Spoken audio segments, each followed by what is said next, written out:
Get down! The tree is coming down! Annie screamed, her voice tearing through the storm. Charles Whitmore did not move.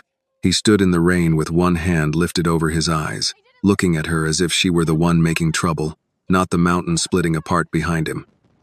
His white shirt clung to his chest. His suit jacket hung heavy with rain. One of his Italian leather shoes had already disappeared into the mud, and the other was sinking deeper every time he shifted his weight. Still, the man had the nerve to look irritated.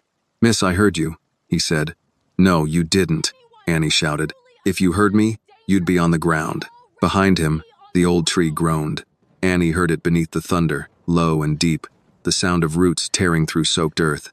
Most people did not know that sound.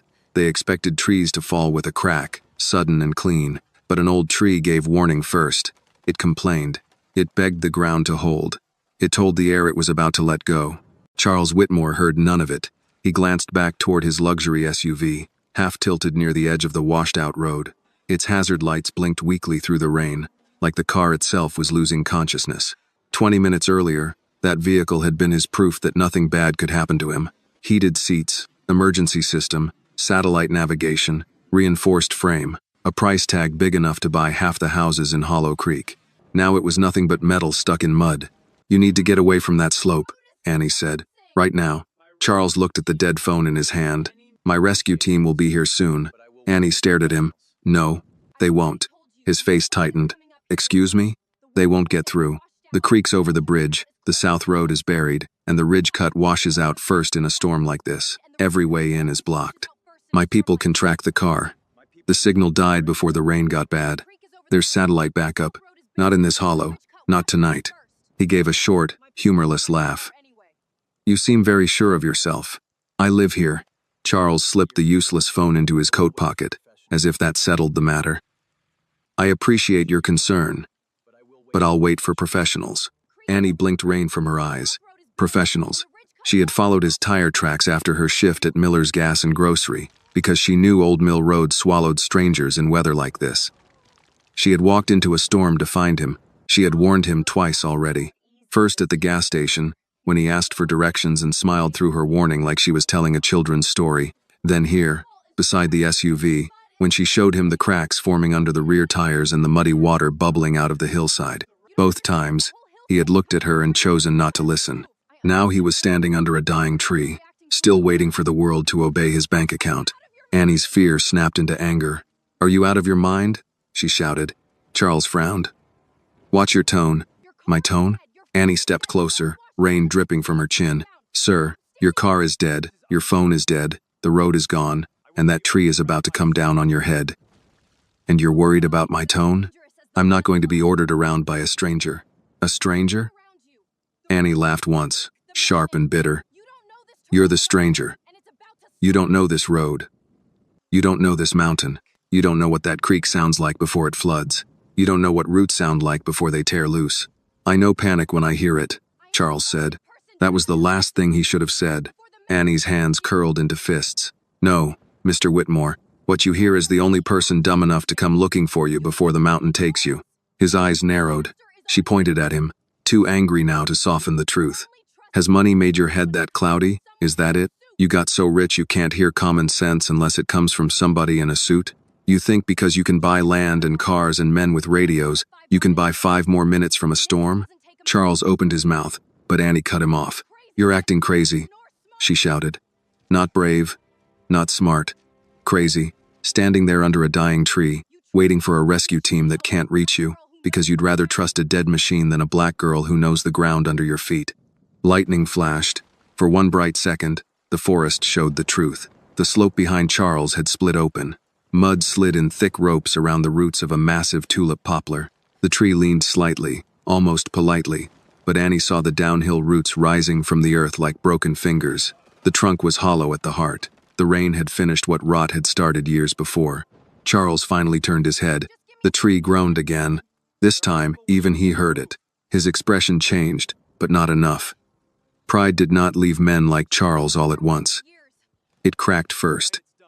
It looked for one last excuse. It reached for one last reason to stay in charge. "That tree has stood there for 100 years, he said, though his voice had lost its edge. "And tonight it's done," Annie said. A piece of the road collapsed behind them with a wet, heavy crash. Charles flinched.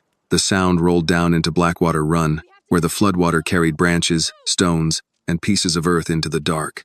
Annie pointed toward a black opening between two slabs of rock several yards away. Move to that hollow. Charles took one step, then looked back at the SUV.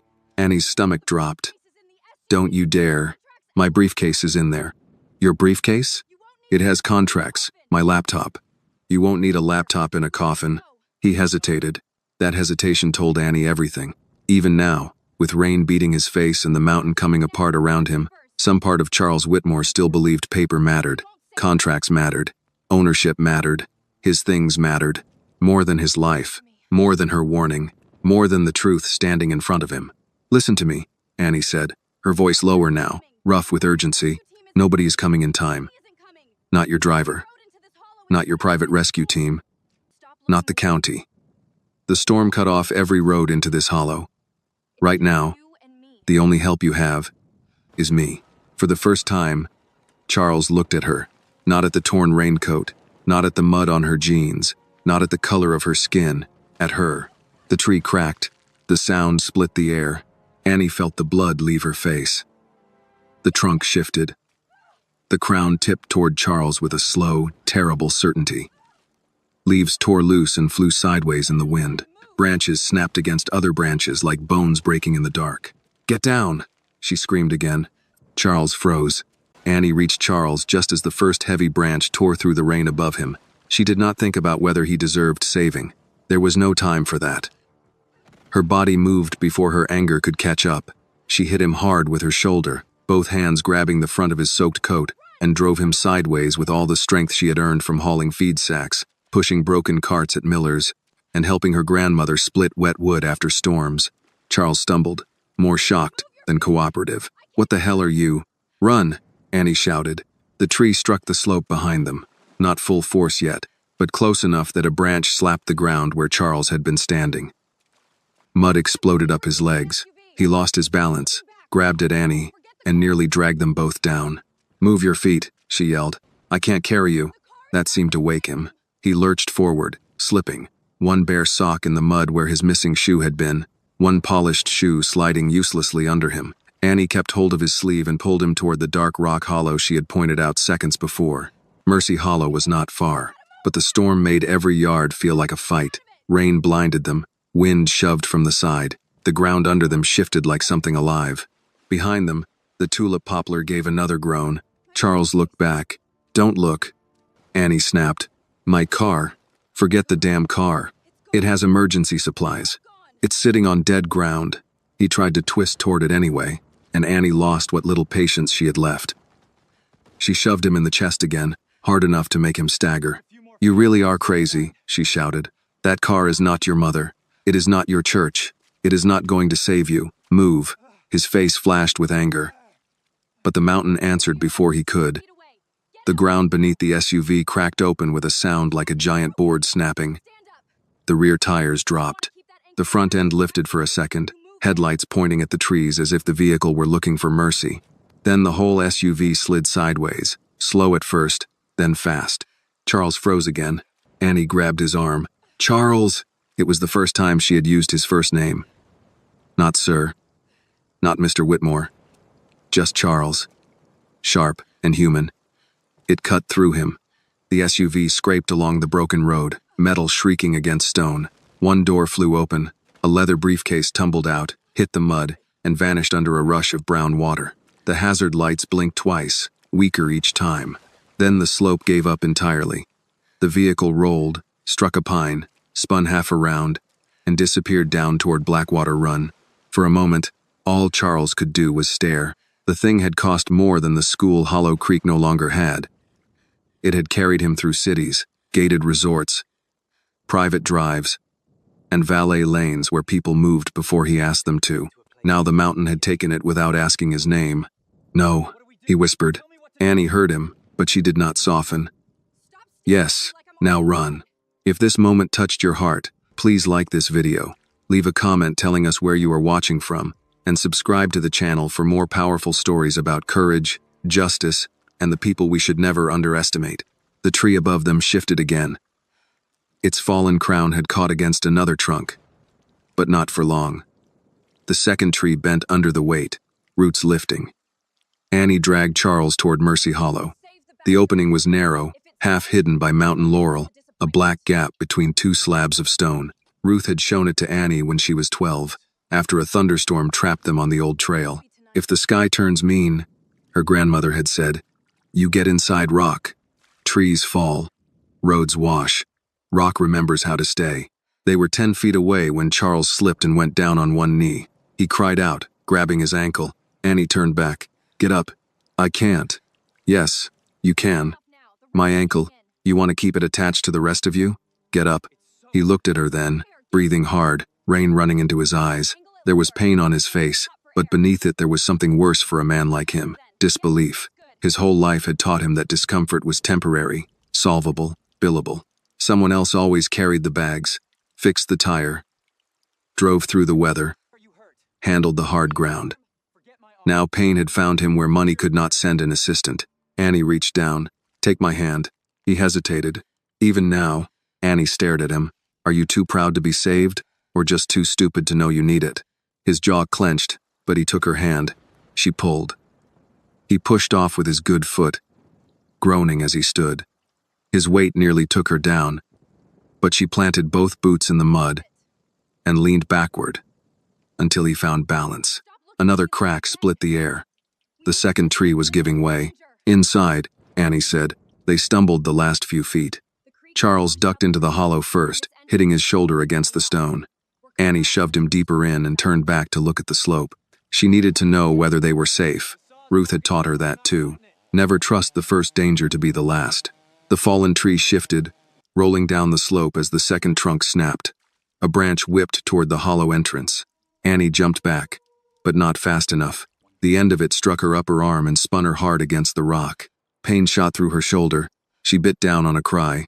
Charles grabbed her from behind and pulled her fully inside. It was clumsy, too hard, almost panicked, but it worked. The branch slammed across the entrance, showering them with leaves and mud.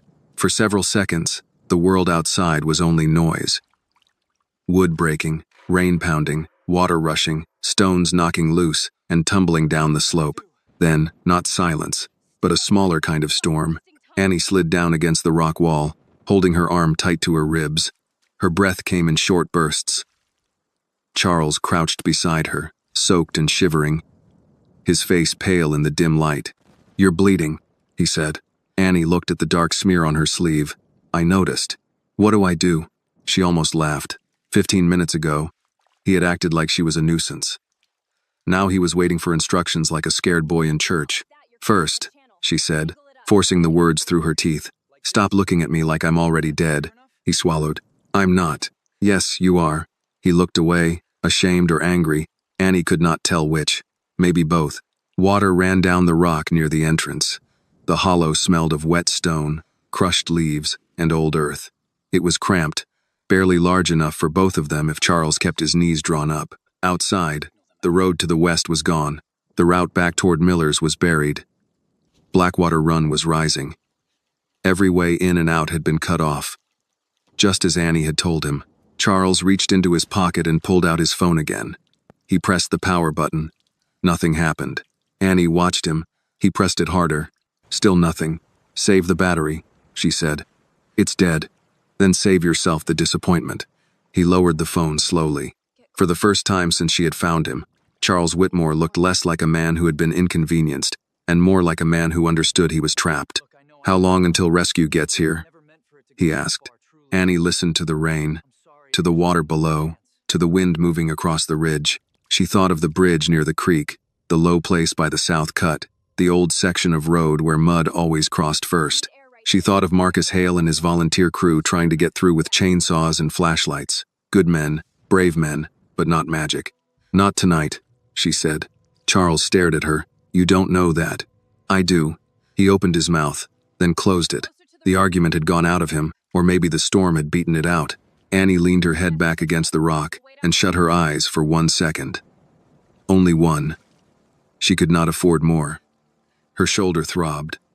Her arm felt wrong, The cold was already slipping through her wet clothes. She needed to think like Ruth had taught her. Injury, shelter, water, heat, signal. One thing at a time. Panic killed people faster than weather. "Take off your jacket," she said. Charles blinked. "What?" "Your jacket. Take it off." He obeyed, awkwardly peeling the soaked fabric from his arms. She nodded toward the entrance.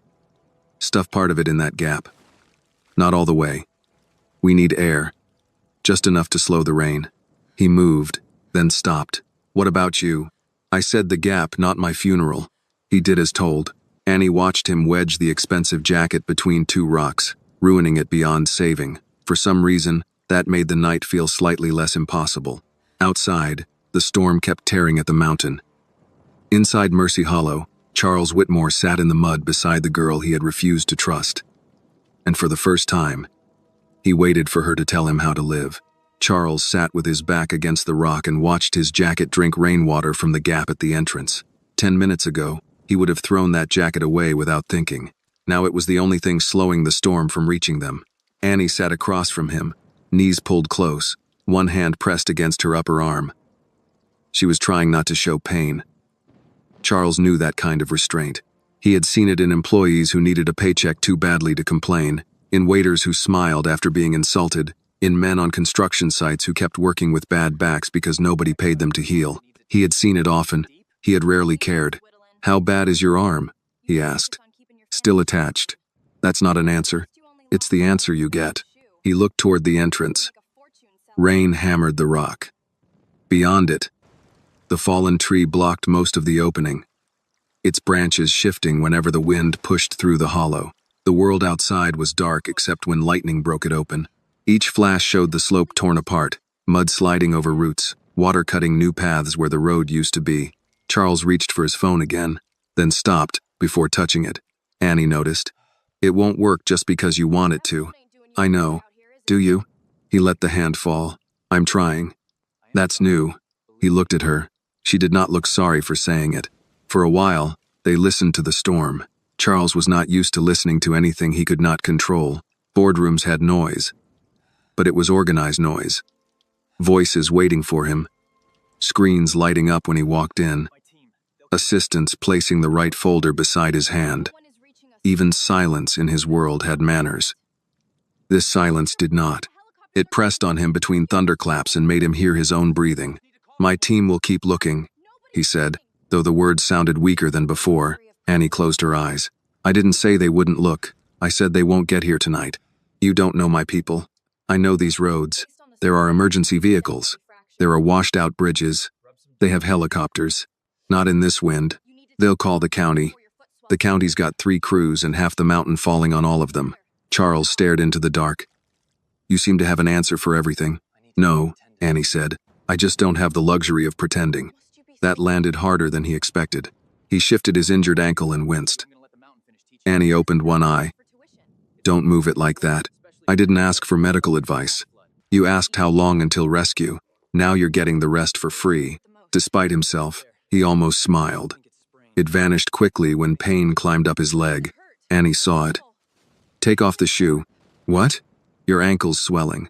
Take off the shoe before it gets stuck." "It's fine." "It's not fine." He looked down at the remaining Italian shoe, caked with red mud, the leather bent and scarred. It had been handmade in Milan. His assistant had brought it to his office in a gray box with tissue paper folded around it like it was something sacred. Now Annie was looking at it like it was a problem to solve. "Mr. Whitmore," she said, tired but sharp, "if you argue with me over a shoe, I may let the mountain finish raising you." He gave her a look. "You talk to everyone like that? Only men who make bad decisions in expensive footwear." He exhaled through his nose, then bent down and pulled at the shoe. The pain in his ankle made his face tighten. Annie leaned forward, but he raised a hand. "I can do it." "Then do it." He got it off after a struggle. His sock was soaked, his ankle already swelling. Annie studied it from across the hollow. "Not broken," she said. "Sprained, maybe.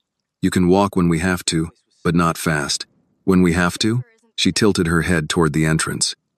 "If water starts coming in, if more trees fall, if the hollow shifts. Shelter is only shelter while it holds." Iblia 19 so. She delter Braika. Mar, Or Pockley, and so, Charles looked at the stone around them. I thought this place was safe. It's safer. That's not the same thing. He leaned his head back and shut his eyes. Of course it isn't. His voice sounded older now, not 50, older. Annie heard exhaustion in it, and something else beginning to crack. She did not trust it yet. Men like Charles could seem humble when they were cold and scared, then put their pride back on with a dry suit. What were you doing on Old Mill Road? She asked. His eyes opened. He took too long to answer. Annie gave a short laugh. That bad? I was looking at land. I know whose land. It isn't that simple. It never is when people with money want something. He rubbed rain from his face. My company is considering development in the area. Development, she repeated. That's a clean word. It means jobs. For who? For the community. You asked the community? Charles looked away. Annie nodded slowly. That's what I thought. You don't know what the project includes. I know it includes roads that cut through hunting trails. I know it includes fencing near Blackwater Run. I know it includes rich folks paying to look at mountains they don't have to survive. He turned back to her. You've seen the plans? I work at the gas station. Men like your friend Victor stop for coffee and talk loud when they think nobody important is listening. At the mention of Victor, Charles's mouth tightened. Annie caught it. He told Earl Miller this place was underused. Said people here were sitting on value they didn't understand. Charles said nothing. My grandmother uses those woods for medicine. Marcus Hale uses those trails when somebody gets hurt and roads are blocked. Kids fish that creek. Families get firewood. Where you want to put private cabins. But sure, underused. I didn't come here to take from anybody. No, you came here to buy it first. That makes it sound polite. The storm rolled over them again. Charles felt the words settle into places he had kept well defended for years. He wanted to argue. He wanted to say there would be permits, compensation, environmental review, scholarships maybe, a community fund if public relations suggested it. He had a language for softening hard things. Annie did not seem interested in that language. What do you want me to say? He asked. Nothing. That's convenient. No, Annie said. It's honest. I don't need you to give me a speech while we're sitting in a hole in the mountain. I need you to stay alive, keep pressure off that ankle, and stop reaching for a phone that can't save you. He looked at her, and for the first time he saw past the anger. She was scared. Not of him. Not exactly. Scared of the storm, of her injury, of the long night ahead, but still thinking, still measuring sounds outside, still deciding what had to be done next. He wondered how many years a person had to live without being rescued before they learned to become rescue for someone else. What's your grandmother's name? He asked. Annie's face changed at once, guarded. Why? You mentioned her. Ruth. She taught you this? She taught me to listen. The mountain taught me the rest. He nodded. My father used to say something like that. Not about mountains. About people. What happened? I got rich enough to forget. Annie looked at him for a long moment. The answer surprised her because it sounded true. A burst of wind shoved rain through the jacket at the entrance. Charles moved to fix it, but Annie lifted her good hand. Wait. He froze. She listened. The sound came again, faint under the storm. Not thunder, not branches, not water. A dull shifting above them, like weight moving through mud. Charles whispered, What is it? Annie's face went still. More of the slope, she said. Not on us yet. Yet? She pushed herself straighter, fighting pain. There's a deeper part of this hollow. Back left. Crawl slow. Don't put weight on the bad ankle if you can help it. What about you? I'll move. You can't use that arm. Then I'll use the other one. He hesitated, then reached toward her, not commanding this time, offering. Annie looked at his hand. Outside, the slope shifted again. This time, she took it. Charles's hand was cold, but his grip was careful. That surprised Annie more than it should have. She had expected him to pull too hard, to panic, to forget her shoulder and drag her like luggage. Instead, he waited until she shifted her weight, then moved with her, slow and awkward, one knee at a time toward the darker part of the hollow. The back of Mercy Hollow narrowed before it opened again, like the mountain had hidden a second room inside the first. Ruth had shown Annie this place years ago, and made her crawl through it 3 times in daylight before she trusted her to remember it in a storm. Fear makes every hole look smaller, Ruth had told her, so learn it before fear gets there. Annie remembered. Left knee first. Keep the bad side away from the stone. Duck before the ceiling drops. Watch for the loose rock near the bend. Charles did not know any of that. His shoulder struck the wall once, and he sucked in a breath. His injured ankle dragged behind him. He did not complain, which Annie noticed. Maybe he was too tired. Maybe he was learning. Lower, she said. He ducked. Left hand on the wall. Not there. That stone shifts. He moved his hand. Good. The word slipped out before she could stop it. Charles looked back at her, rainwater dripping from his jaw.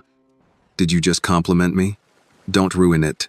He almost smiled, then the slope outside groaned again. The sound killed whatever was about to reach his face. A rush of mud slid past the front opening of the hollow, covering part of the fallen branches. Water splashed in, then thinned. If they had stayed where they were, it would have hit their legs. Charles stared at the brown flow moving across the place they had just left. Annie leaned against the rock and closed her eyes for one breath. That's why we moved. I see that. No, you're starting to. He accepted that without answering. They reached the deeper pocket of stone. It was cramped but drier, protected by an overhang and a shelf of rock that kept most of the wind out. Annie sank down with her back against the wall. Pain spread across her shoulder in waves. Her arm felt heavy, wrong, as if it belonged to somebody else and had been placed beside her by mistake. Charles lowered himself across from her. His bad ankle stretched out. He looked too large for the space. A rich man folded into the mountain like he had been put where he never belonged.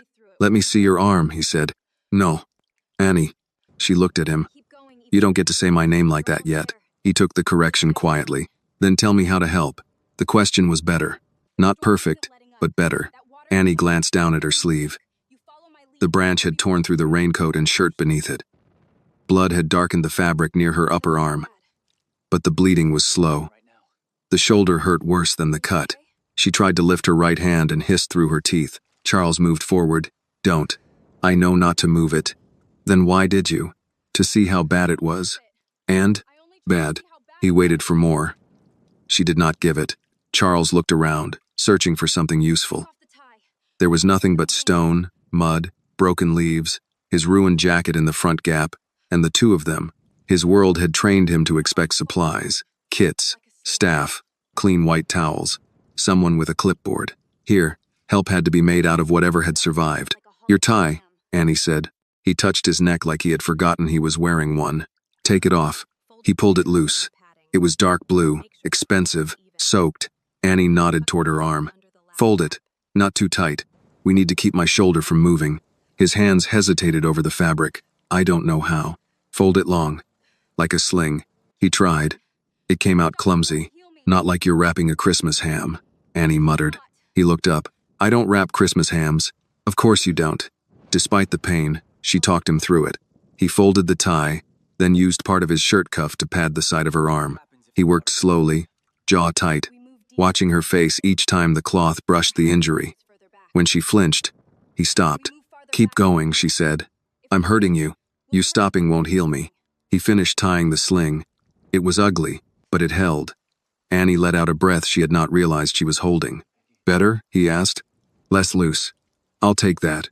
The storm pressed against the hollow again. Thunder rolled so close the stone seemed to vibrate. Charles looked toward the front opening. What happens if the water rises?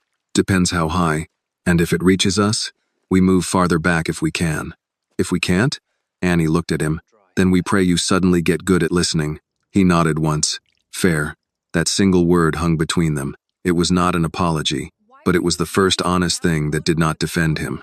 Minutes passed. Annie could feel the cold working through her wet clothes. She rubbed her left hand against her thigh to keep the fingers awake. Charles noticed, pulled the remains of his shirt loose from under his vest, and tore at the hem. What are you doing? Making something dry. It's not dry. Less wet then. He tore a strip and handed it to her. She wrapped it around her left hand. The gesture was small. Too small to erase what he had said. Too small to change what he represented, but not small enough to mean nothing. Why were you really on Old Mill Road? She asked. I told you. Land. No. Rich men don't drive themselves into dead roads before a storm unless they're trying to prove something. Charles looked down at his sock, muddy and soaked. Victor said waiting made me look uncertain. Annie gave him a look. So you let a man in clean shoes send you into a mountain storm? He didn't send me. I chose to go. Because you didn't want to look weak. Charles did not answer. Annie leaned her head back against the stone. That's how people get killed out here, not weakness, pretending they don't have any. He looked at her for a long time. You're 18? Yes. You sound older. I've been poor a long time. The words came out plain, not bitter, and maybe that made them worse. Charles looked away. My father grew up poor, he said after a while. Small house outside Wheeling. Coal country. He hated talking about it after he made money. Did he forget it? No, he buried it. Same thing, if you bury it deep enough. Charles breathed out slowly. Maybe. Annie studied him. And you? I inherited the part he built and expanded it. That's not what I asked. He looked at her then. She did not soften the question. Did you forget where he came from? Outside, rain filled the pause. I think, Charles said carefully, I learned to be embarrassed by it for him. Annie was quiet. That was the first answer from him that sounded like it cost something. My mama used to clean classrooms, she said, before the flood. She said she liked empty rooms after the children left because you could still feel what they were trying to become. Charles listened. She wanted me to teach. Said Hollow Creek needed teachers who didn't look at poor kids like they were already done. Do you still want that? Annie's jaw tightened. Wanting doesn't build schools. No, he said, it doesn't. The old Charles might have added something about grants or partnerships or long-term planning. This Charles said nothing, because in that hollow, with his ankle swelling and Annie's blood on his tie, the usual words would have sounded cheap. A faint sound cut through the rain. Charles straightened. What was that? Annie lifted her head. For a second she thought it was another slide, but then it came again, distant and thin. A voice. Then another. Charles's face lit with hope. Rescue? Annie listened harder. The wind twisted the sound, carried it away, brought it back. Not close. Not steady. Could be Marcus. Could be someone calling from the ridge before turning back. Could be nothing but the storm making liars out of trees. Charles started to move toward the entrance. Annie caught his sleeve with her good hand. Don't. If they're out there, if you crawl out and the slope drops, they'll be looking for 2 bodies instead of 2 people. He stopped, but the hope on his face hurt to watch. We need to signal, he said. With what? My phone has a flashlight. It's dead. Maybe enough for 1 burst. Save it until we know they're close. He sat back, frustrated. So we just wait? Annie listened to the voices fade into the storm. Her chest tightened. Waiting had killed her mother. Waiting was the thing she hated most. But bad movement killed people too. We stay alive first, she said. Then we get found. Charles looked at her, and this time he did not argue. Outside Mercy Hollow, the voices disappeared. Inside, the cold settled deeper. Annie kept her eyes open, counting thunder, counting breaths, counting the seconds between each shift of the mountain. Charles sat across from her, no longer reaching for the phone, no longer giving orders. For now, that was enough. Charles tried to keep track of time, but the storm took that from him, too. There was no clock in Mercy Hollow, no signal, no clean division between 1 minute and the next. There was only rain, thunder, the sound of water chewing at the mountain, and Annie's breathing, which had grown shallow enough to worry him. You still awake? He asked.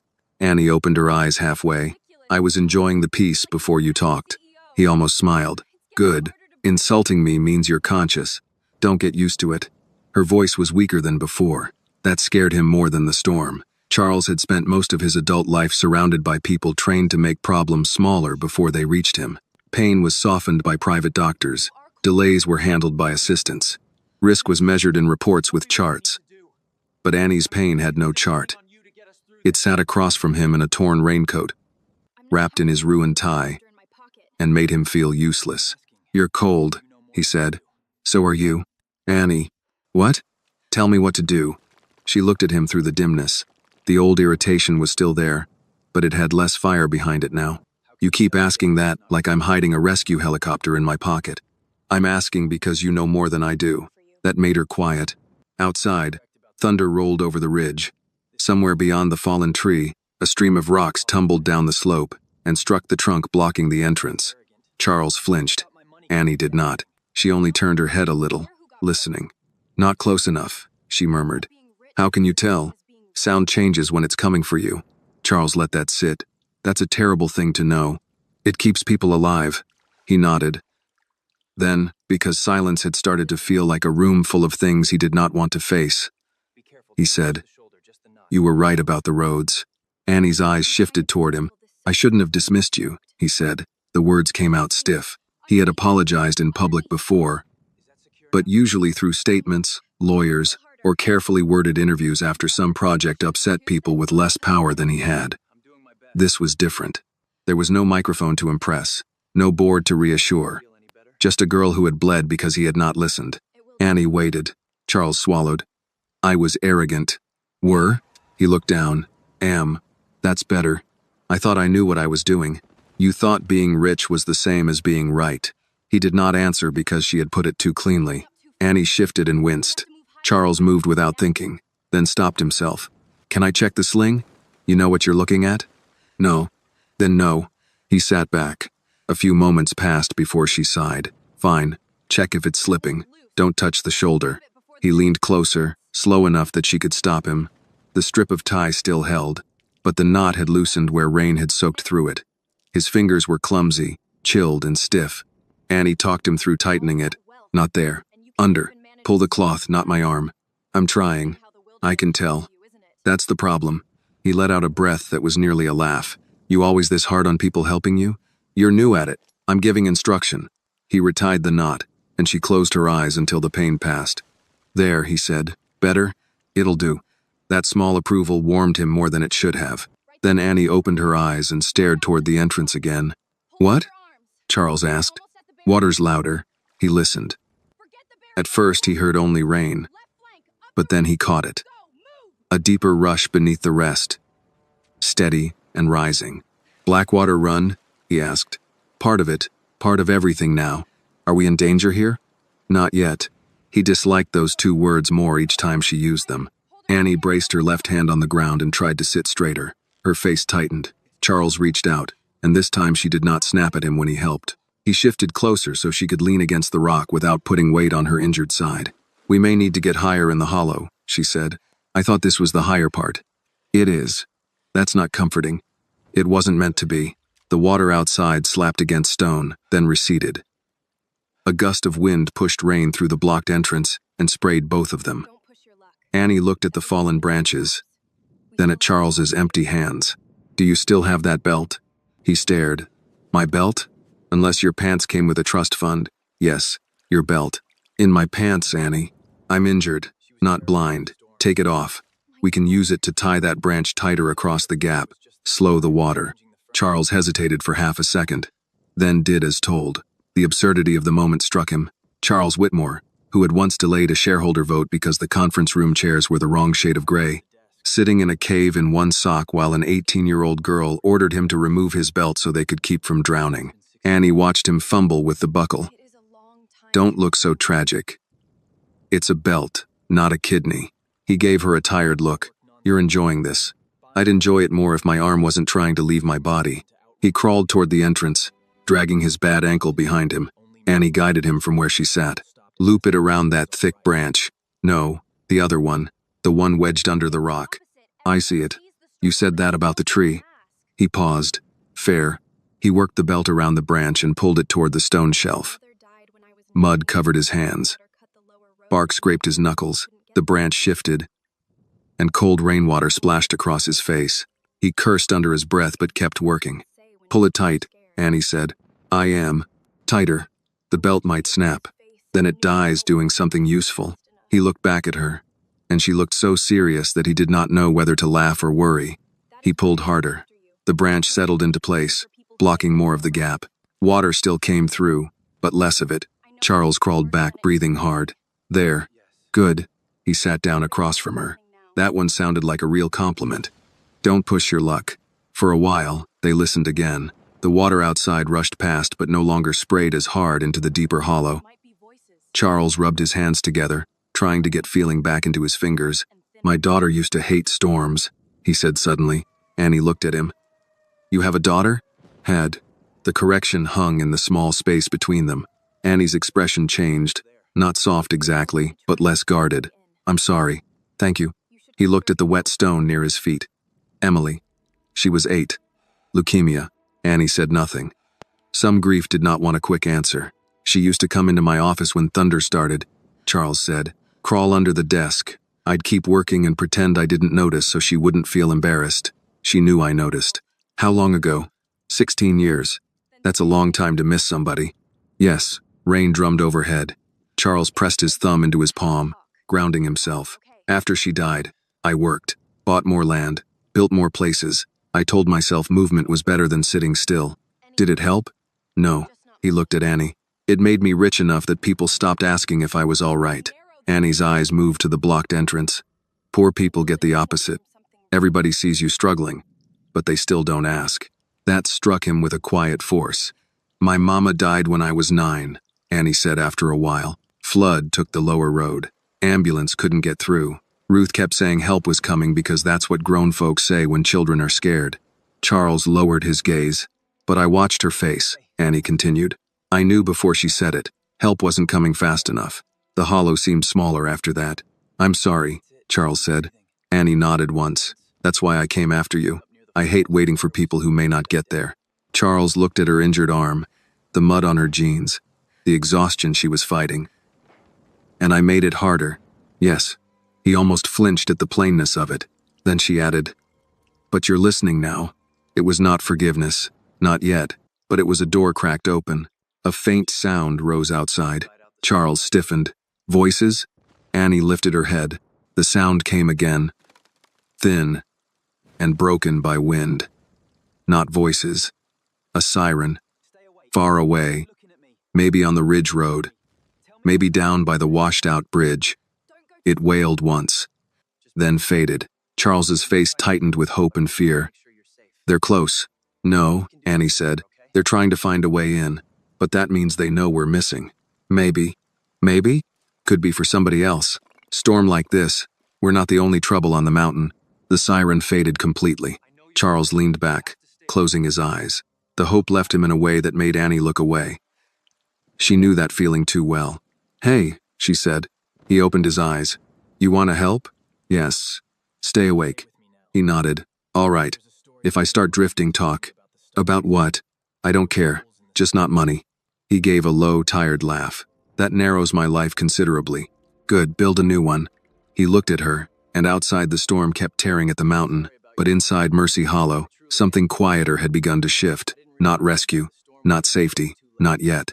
But Charles Whitmore, for the first time in many years, was being asked to be useful without being important. And he was trying.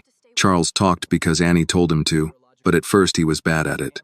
He spoke like a man giving a report to a room of tired executives. Dates, places, names of hotels he had built, cities where he owned towers, contracts that had taken years to close. Annie listened for less than a minute before opening one eye. I said talk, she muttered, not put me in a board meeting. Charles stopped. I'm not used to this. To talking? To talking when nobody wants anything from me. Annie looked at him through the half-dark. That might be the saddest rich man sentence I ever heard. He gave a tired breath that almost became a laugh. I suppose it is. Try again. He leaned his head against the rock and watched water bead along the low ceiling of Mercy Hollow. Emily liked pancakes shaped like animals. I was terrible at making them. Bears looked like rocks. Rabbits looked like fried gloves.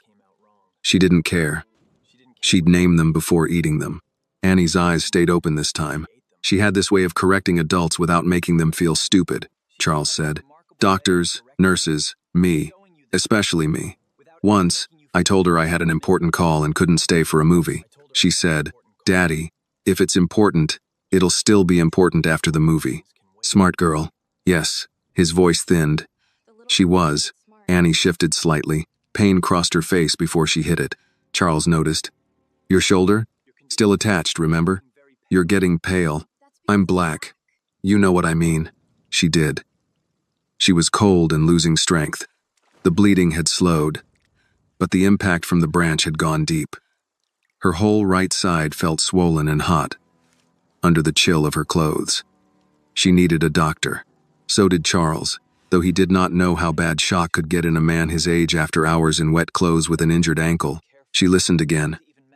Rain, water, wind, the low grinding of the slope outside. No voices. No sirens now. Keep talking, she said. Charles swallowed. After Emily died, people were kind for about 2 weeks. Then they became careful. Nobody wanted to mention her name. My board sent flowers.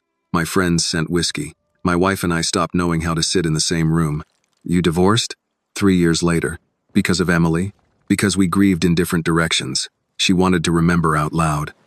I wanted to build something tall enough to stand above it. Annie closed her eyes but kept listening. Did it work? No. Buildings don't raise the dead. No, he said. They don't. Another sound came from outside, sharper than before. Annie opened her eyes at once. Charles saw the change. What? Quiet. The mountain shifted again. But this time it was not the big slope. It was closer to the entrance. Near the fallen branches Charles had tied with his belt. Water had collected behind the debris.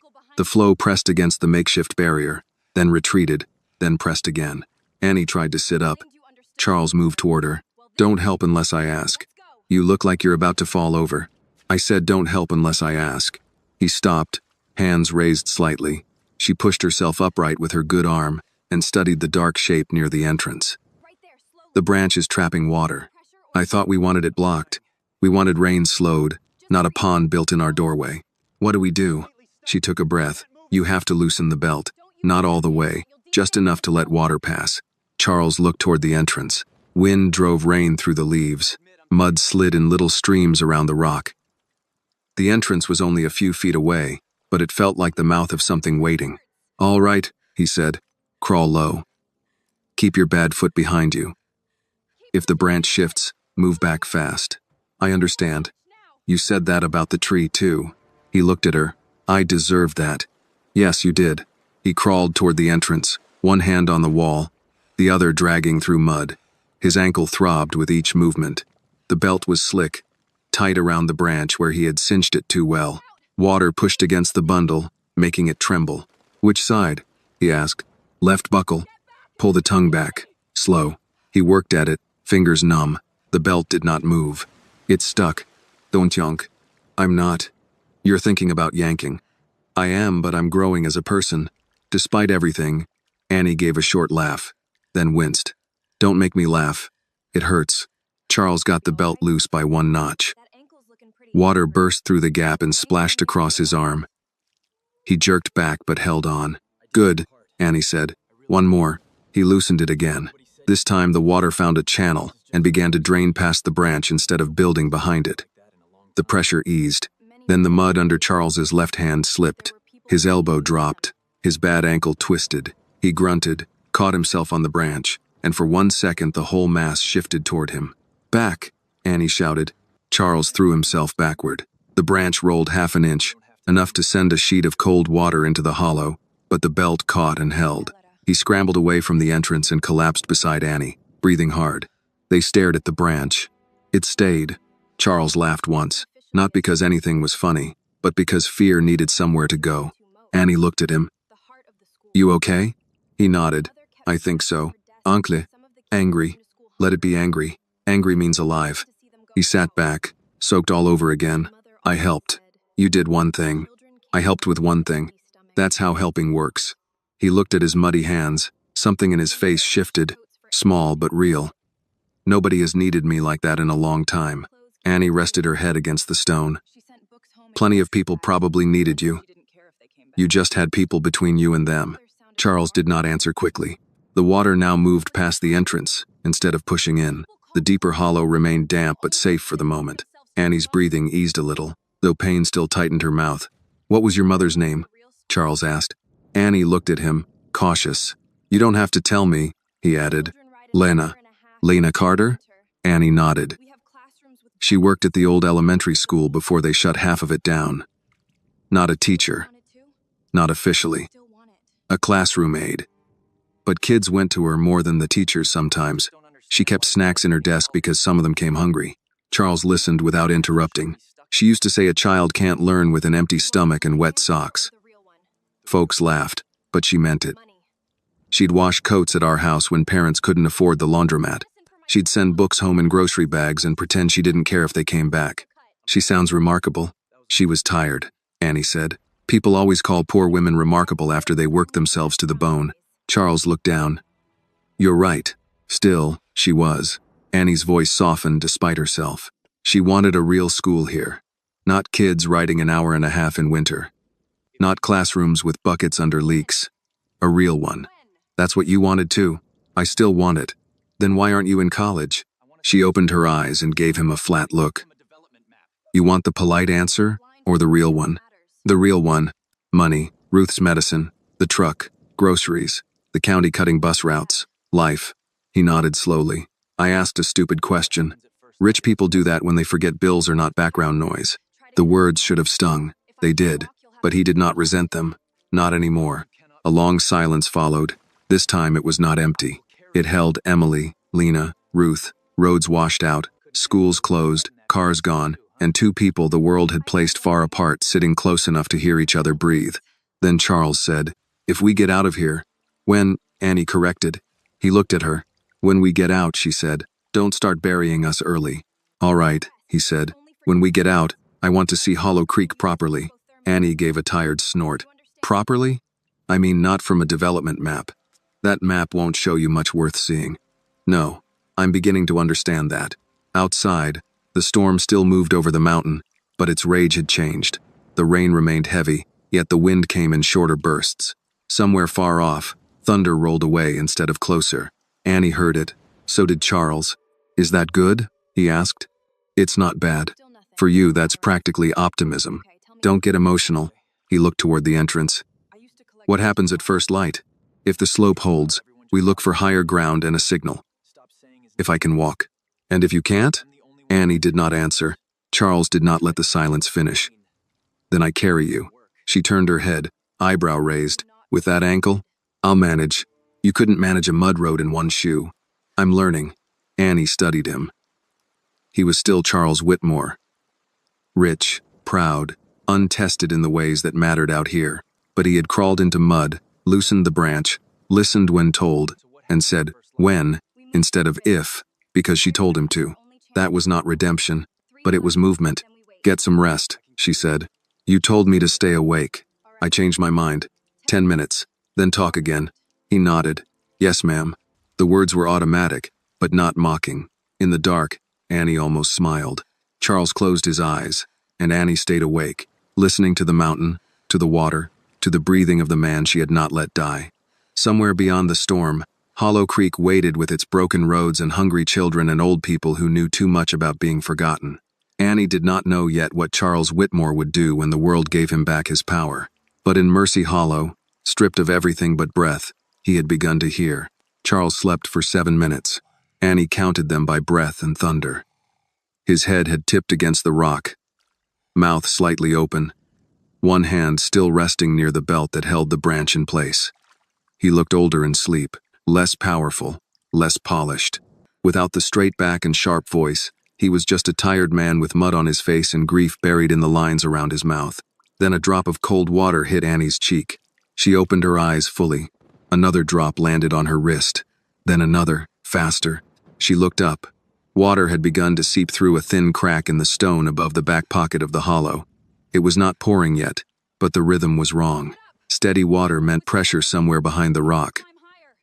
Pressure meant the mountain was still shifting. "Charles," she said. He woke at once, startled. "What?" "Don't jump. Just listen." He held still. The storm outside had weakened, but the hollow had grown louder. Water no longer rushed only past the entrance. It trickled behind them too, running through seams in the stone. Annie knew that sound. It meant the ground above Mercy Hollow was saturated. Charles looked up and saw the dripping. "Is that bad?" "It's not good. You said the hollow was safe." "I said safer." He rubbed both hands over his face. "I'm starting to hate that distinction." "Good. It might keep you alive." She tried to push herself upright. Pain grabbed her shoulder so hard she had to stop and breathe through her teeth. Charles moved toward her. "Let me." This time she did not refuse. He slipped one arm behind her back, careful of the injured side, and helped her sit straighter. She hated needing it. She hated even more that he was gentle. "We need to move?" he asked. "Maybe not far. There's a ledge higher up in the back. If water keeps coming through, we sit there." He looked into the dark rear of the hollow. "How do you know there's a ledge?" "Because when I was 12, Ruth made me crawl through this place until I could do it with my eyes closed. She sounds strict. She kept me alive, didn't she? Yes, he said. She did. Annie pointed with her chin. There. See where the rock turns lighter? Charles squinted. Barely. That's the ledge. You go first. Your ankle won't like it, but it's better than drowning polite. I don't think drowning has manners. You try to make it sign a contract. He gave a short breath. Almost a laugh. Then started toward the ledge. He moved slowly, dragging his bad ankle, using both hands on the stone. Annie watched every motion. He was learning to test before trusting his weight, learning not to assume ground would hold because he wanted it to. The mountain was teaching him in a language he could not ignore. When he reached the ledge, he turned and held out a hand. All right, come on. Annie stared at the distance. It was only a few feet, but her body felt far away from her will. Her right arm was useless, and the cold had stiffened her legs. Charles saw the hesitation. He did not comment on it. That was good. Pride was sometimes the last dry thing a person had. Take your time, he said. I don't need you talking soft at me. I'm not. I'm talking accurate. She looked at him to spite herself. You been saving that? No, I'm improvising. Poorly. Very. She crawled toward the ledge with her left hand in both knees. Halfway there, her injured arm shifted in the sling, and the pain turned sharp enough to blur the stone in front of her. She stopped, breathing hard. Charles lowered himself from the ledge. Annie, don't. I'm not asking permission to keep you from falling. Before she could answer, another burst of water trickled down the back wall and spread across the floor where she had been sitting moments ago. That settled the argument. Charles slid one arm around her waist, kept clear of her shoulder, and helped lift her onto the ledge. It was clumsy and painful, but she made it. She leaned back against the stone, sweating under the cold. Charles sat beside her, breathing hard. You all right? No. He nodded. Thank you for not lying. I don't have the energy. The water gathered below them, shallow but spreading. It reflected small flashes of lightning from the entrance. The storm had not ended. It had moved into the earth. Charles watched the thin sheet of water creep over the floor. If we had stayed down there, we'd be wet up to our hips soon. Cold would do the rest. He swallowed. How many times have you done this? Hidden in rocks during storms? Yes. A few. As a child. Mostly. He looked at her. That shouldn't sound normal. It wasn't normal. It was just ours. The words quieted him. Annie closed her eyes, but she did not sleep. Her body wanted to, which worried her. Ruth used to say cold sleep was a thief. It came friendly, soft-footed, then left with your life in its pocket.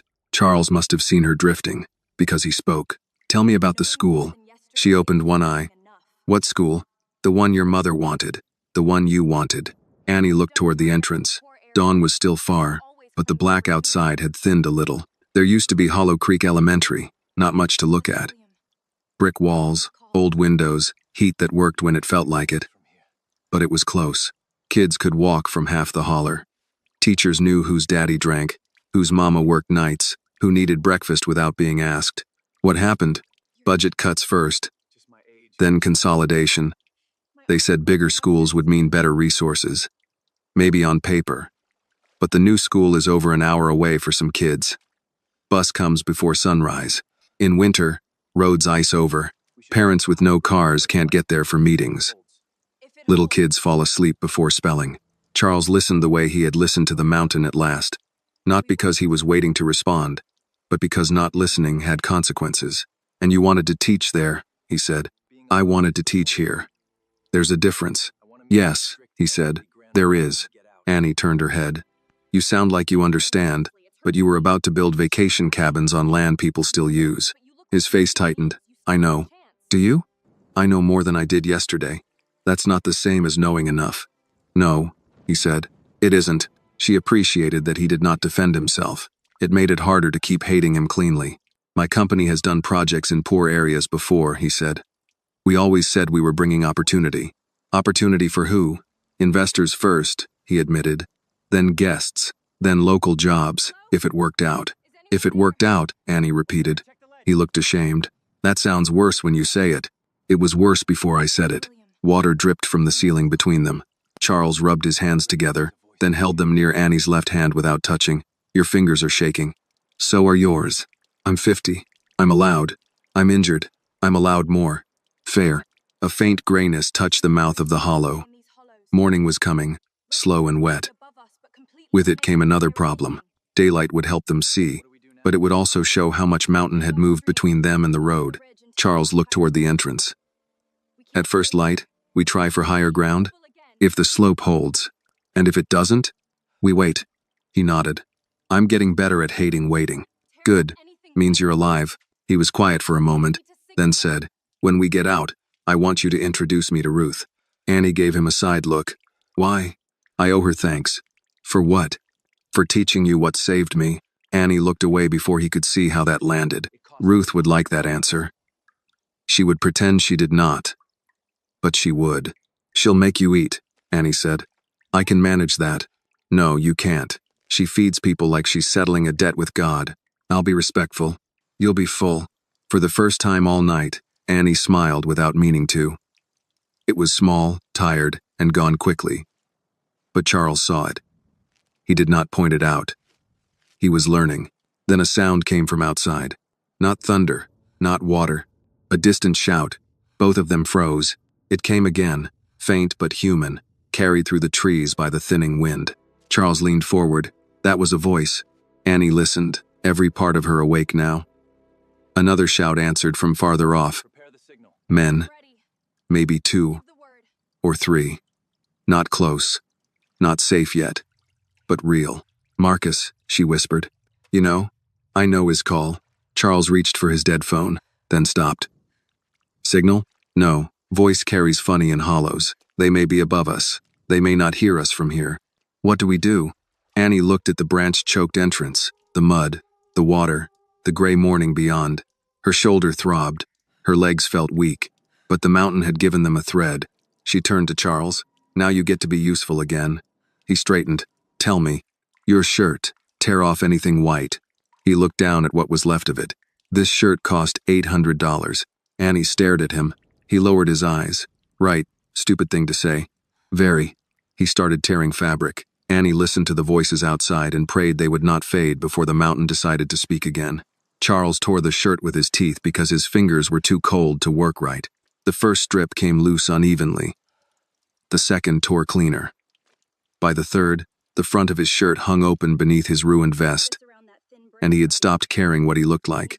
Annie took the strips with her good hand, tied 2 together, then pointed toward a thin branch wedged near the entrance. Wrap it around that, high as you can reach. Charles crawled forward and tied the white cloth to the branch. It drooped in the rain. That won't be enough, he said. Not for seeing. For movement. What? If they see something moving where nothing should move, they'll look harder. He nodded, then tied another strip lower where the wind could catch it through a gap in the branches. The cloth snapped once, weak but visible in the gray morning. Outside, the storm had faded from rage to steady punishment. Rain still fell, but the trees no longer bent sideways. Mist moved through the broken slope like smoke. A voice called again. Annie. Her eyes sharpened. That's Marcus. Charles leaned toward the opening. Here, we're here. His shout came back at them from the rock, swallowed by rain. Annie shook her head. Wrong direction. Sound bounces in this hollow. Then how do we answer? She looked at the stone walls, thinking. Hit rock. 3 times. Pause. 3 times again. With what? Your shoe. He looked down at his one remaining Italian shoe, then at her. Annie raised an eyebrow. You already lost the expensive car. Fair point. He pulled off the shoe and struck the heel against the rock wall. The first hit was dull. Harder, Annie said. He hit again. Crack. Crack. Crack. He paused, then repeated it. The sound carried better than his voice, sharp through the hollow. They waited. Rain, water, wind and leaves. Then, faintly, from somewhere above, 3 answering knocks. Charles stared at Annie. She let out a breath. They heard. He hit the rock again. 3. Pause. 3. A distant shout followed, clearer this time. Annie, you hurt? Marcus Hale's voice came through the trees, rough and familiar. Annie closed her eyes for 1 second, and the relief on her face made Charles look away. It felt too private to watch. She cupped her good hand around her mouth. Shoulder, Charles's ankle. Slope's bad. A pause. Stay put, Marcus shouted. We're above you. Road's gone. Annie muttered. No kidding. Charles almost laughed, but his throat tightened first. They found us. They found the hollow, not us safe. Still. Yes, she said. Still. More voices moved above them, boots scraping, men calling to one another. A chainsaw started somewhere uphill, then cut off. Marcus shouted orders with the calm of a man who had spent half his life telling frightened people what to do while hiding his own fear. Rope line, he called. No weight on that lower bank. Earl, back up from that edge. I said back up, not think about it. Annie smiled faintly. That's Marcus. He sounds angry. He sounds scared. Around here, they're cousins. Charles shifted closer to the entrance. Annie grabbed his sleeve. Don't. I'm just looking. You rich men ever notice how often just comes before something stupid? He sat back.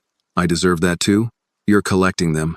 Outside, loose dirt slid past the entrance. A small stone bounced into the hollow and landed near Charles's bare foot. He pulled back. From above, Marcus called. We're sending a line down. Don't come out until I say. Charles looked at Annie. Can they get you up with that shoulder? They'll make a sling. You first. She gave him a tired look. Don't start trying to be noble. It doesn't fit right yet. I mean it. I know. That's why it's annoying. A rope dropped through the branches, landing against the fallen tree outside. It swung twice before catching. Marcus's voice came again. Can either of you reach that? Charles looked at the gap. The rope was close, but not close enough. He would have to crawl halfway out, across slick mud, and under the pinned branches. His ankle throbbed before he moved. I can, he said. Annie studied him. Maybe. I can. Listen carefully. Keep your chest low. Don't put weight on the mud near the right side. That's where water's undercutting it. Use the trunk, not the smaller branches. If anything shifts, you come back, rope or no rope. He nodded. Say it back. He looked offended for half a second, then saw her face. Chest low. Avoid the right side. Use the trunk. If it shifts, come back. Good, go. Charles crawled out of the deeper pocket and toward the entrance.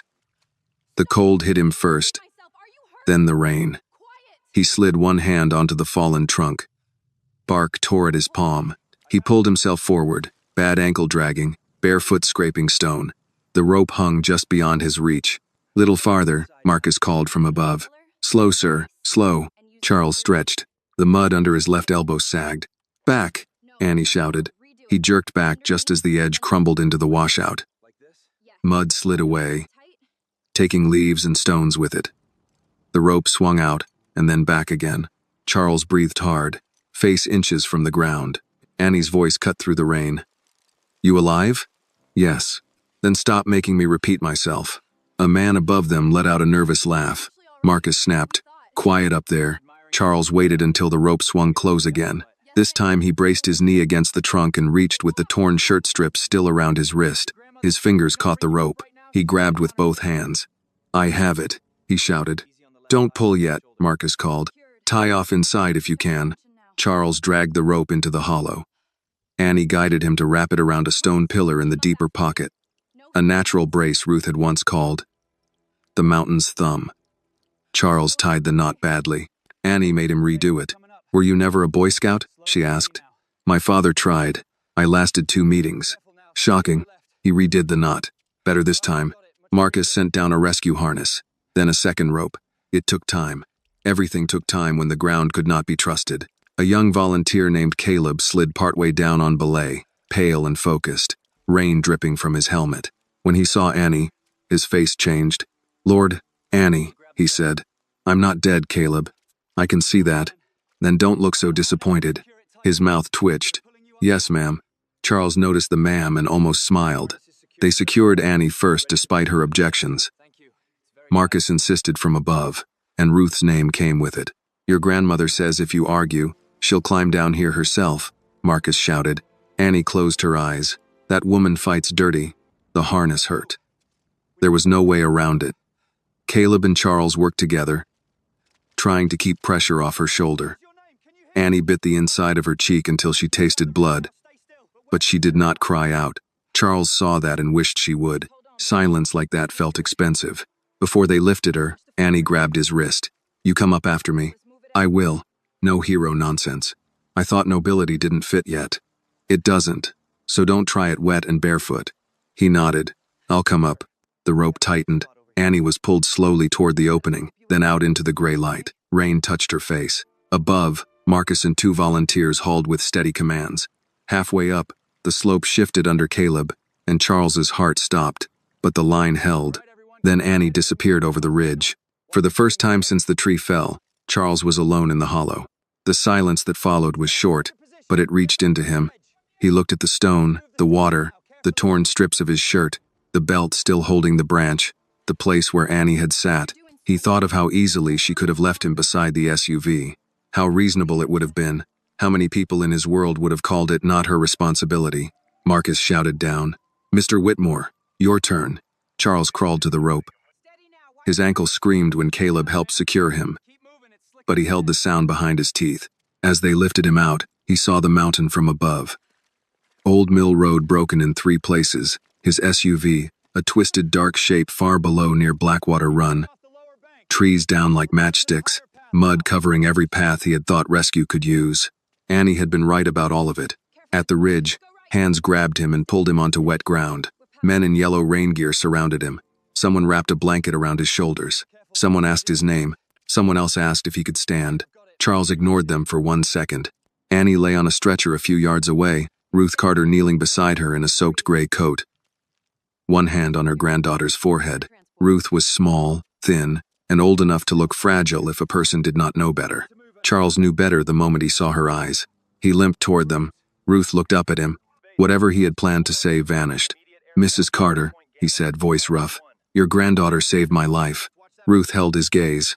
"I know."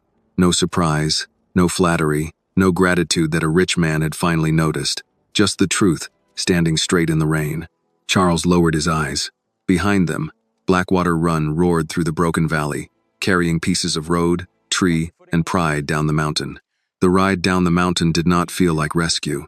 It felt like being carried out of a war that had started before anyone alive could remember. The volunteer crew moved slowly along the broken ridge. 2 men at the front of Annie's stretcher, 2 at the back. Marcus walking beside them with 1 hand on the rail and 1 eye on the slope. Ruth stayed close enough to touch Annie's foot whenever the trail widened. Charles followed behind with a blanket over his shoulders and a borrowed boot on 1 foot that did not fit. His ankle throbbed with every step. But he did not ask anyone to slow down. He had no right to ask the mountain for comfort now. Below them, Old Mill Road had split into pieces. Whole sections were gone, peeled away by water and carried down into Blackwater Run.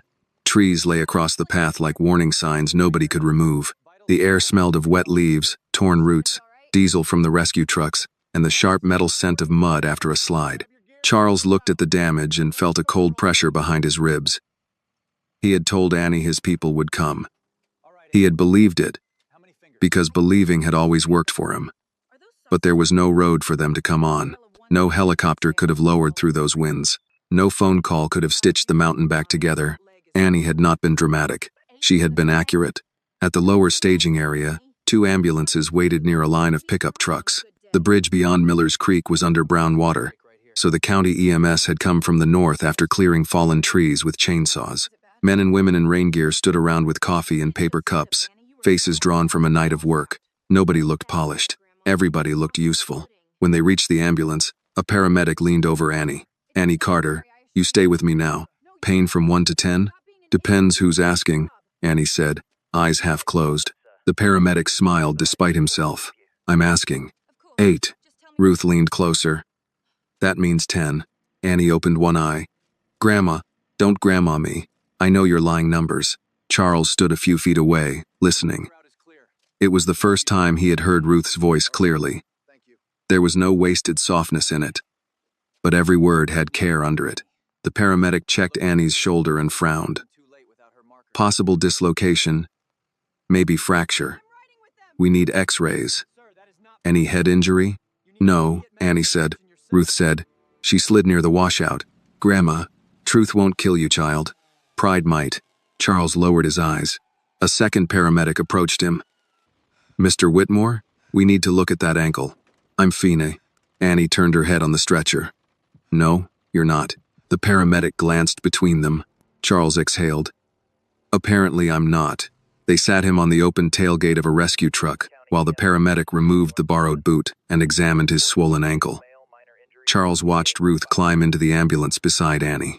She did it slowly, joints stiff, one hand gripping the doorframe, but when a volunteer tried to help, she gave him a look that made him step back. Marcus came over, rain dripping from the brim of his cap.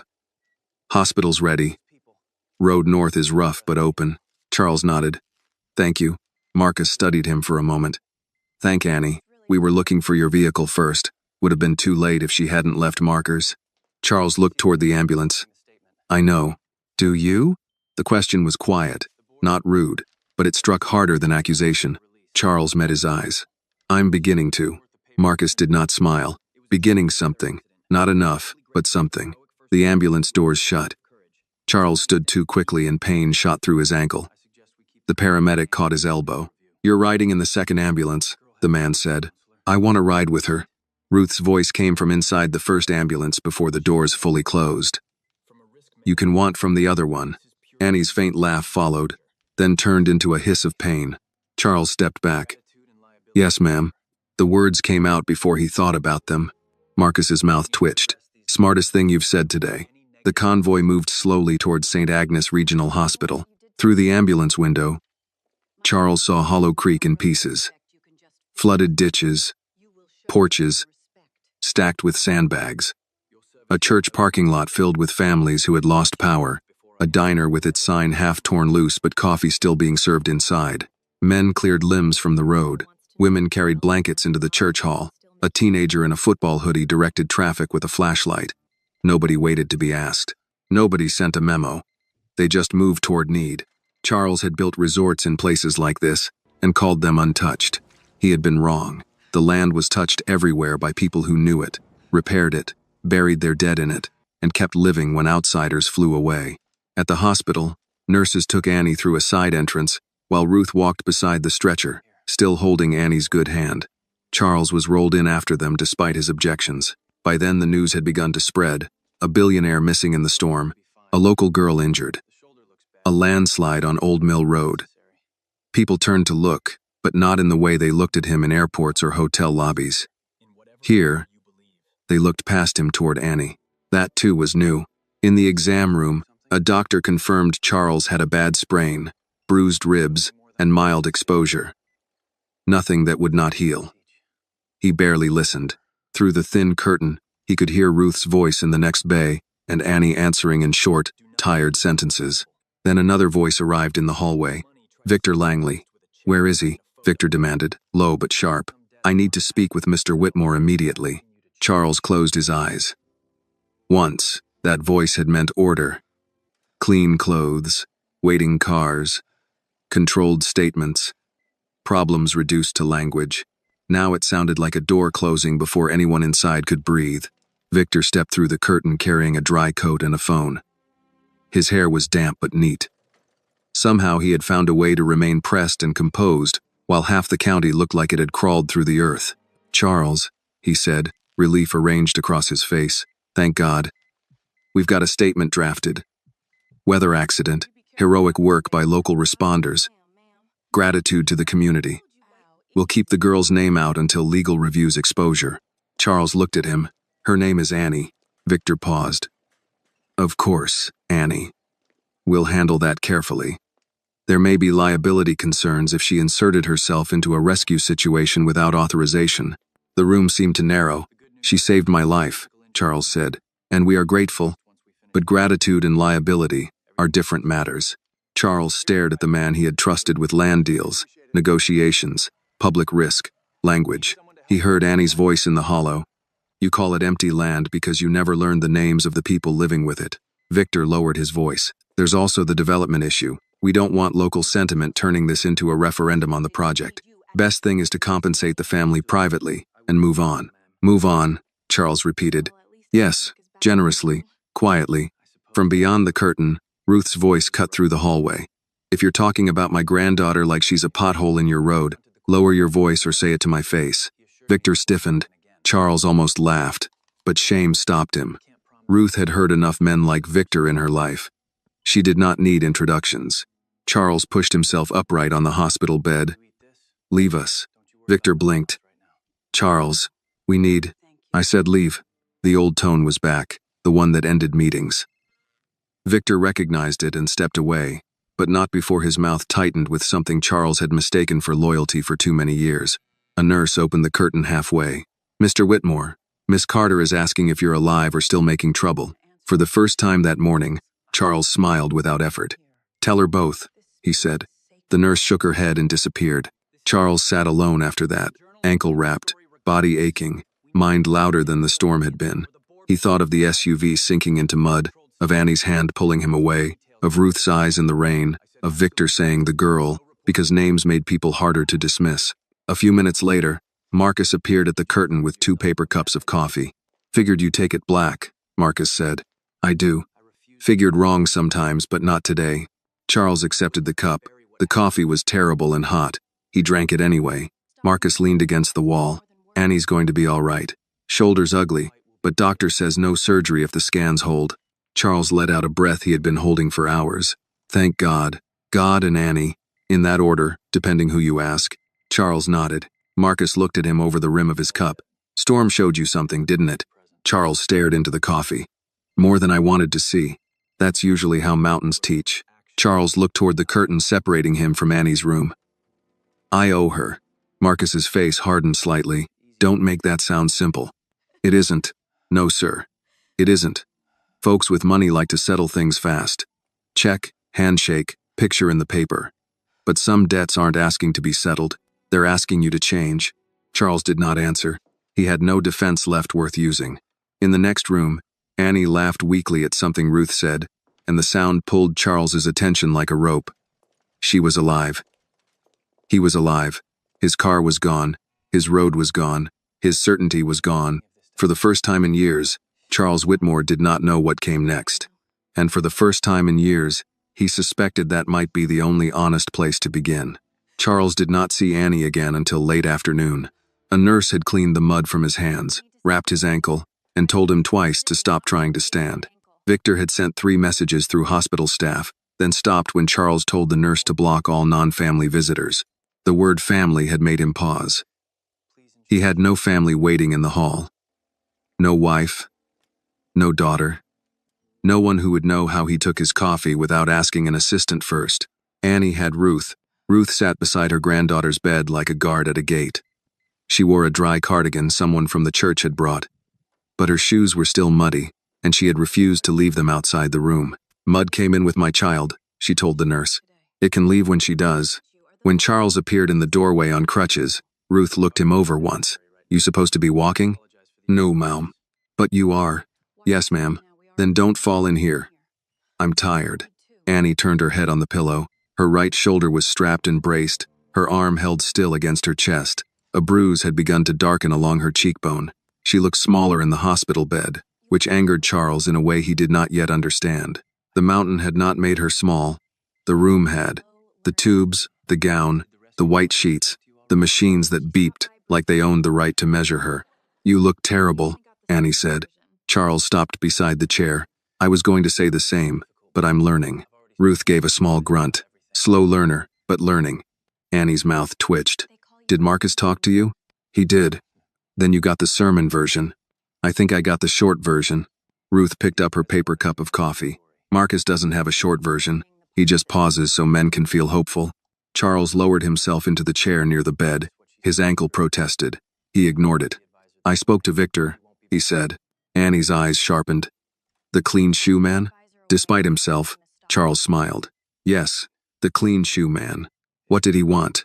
"To manage the story." Ruth set her cup down a little harder than necessary, meaning bury the parts that stink. Charles looked at her. "Yes." Annie watched him carefully. "And? I told him to leave. That's not the same as stopping him." "No," Charles said. "It isn't." The answer seemed to satisfy her more than a promise would have. She had heard promises from people with better shoes than follow-through. A silence settled. But it was not empty. Outside the window, the sky had cleared enough to show strips of pale light over the hospital parking lot. Pickup trucks, EMS vehicles, and church vans filled the spaces. People moved supplies from one vehicle to another: bottled water, blankets, diapers, canned food. Hollow Creek had been hit hard, but it was already working. Charles looked out at them. Do they always do that? Do what? Annie asked. Show up, Ruth answered. When nobody else does. Charles turned back. I used to think communities like this needed outside investment. Annie gave him a tired look. We need bridges that don't wash out, schools that don't close, clinics with doctors, and internet that doesn't disappear every time it rains. If that's what you mean, fine. If you mean people buying what we still use and calling it opportunity, then no. Charles absorbed that. A day earlier, he would have heard insult. Now he heard instruction. I saw the road from above, he said. Old Mill is gone in 3 places. The bridge is underwater. Been telling the county that bridge was too low for years, Ruth said. But poor folks' warnings don't get urgent until somebody rich almost dies nearby. The words cut because they were true.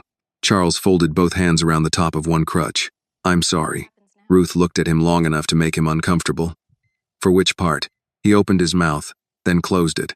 Annie said quietly, Good question. Charles nodded. For not listening. For dismissing you. For coming here ready to take land I didn't understand.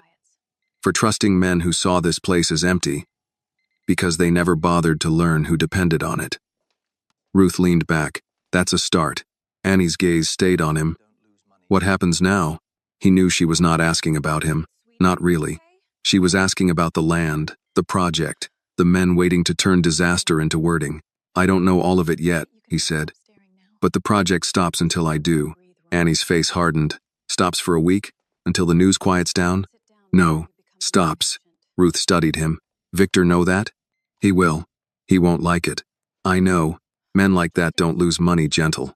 Charles looked toward the hallway where Victor had stood earlier with his polished concern and legal language. No, they don't.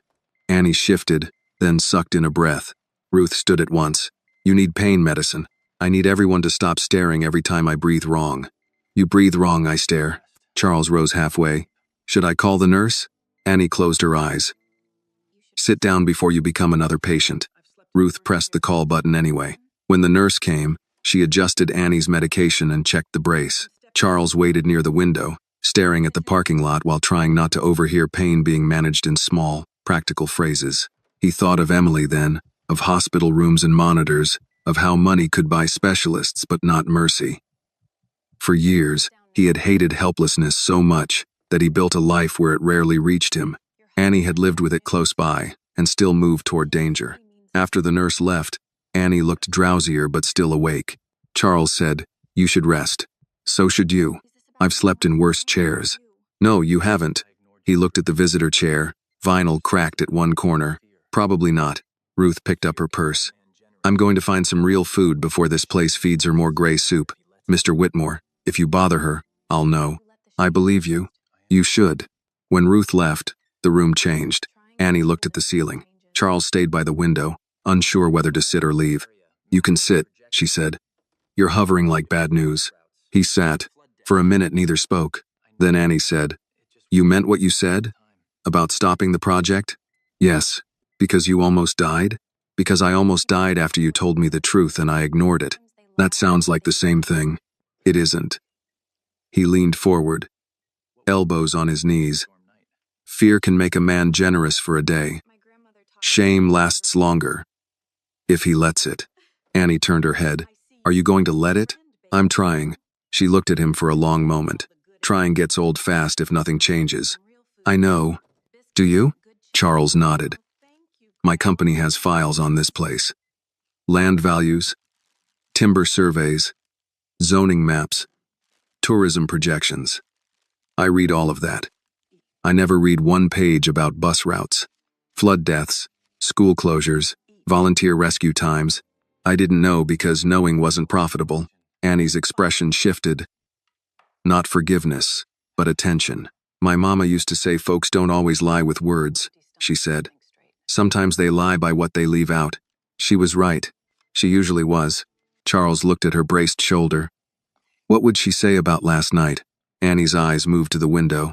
She'd say I used language Grandma better not hear. Too late, Ruth said from the doorway. Annie shut her eyes. Lord. Ruth came in carrying a paper bag that smelled like fried chicken, biscuits, and pepper. Church ladies arrived. Food got serious. Charles stood too quickly, winced, and sat back down. Ruth handed Annie a biscuit wrapped in a napkin, then looked at Charles. "You eat?" "I'm fine."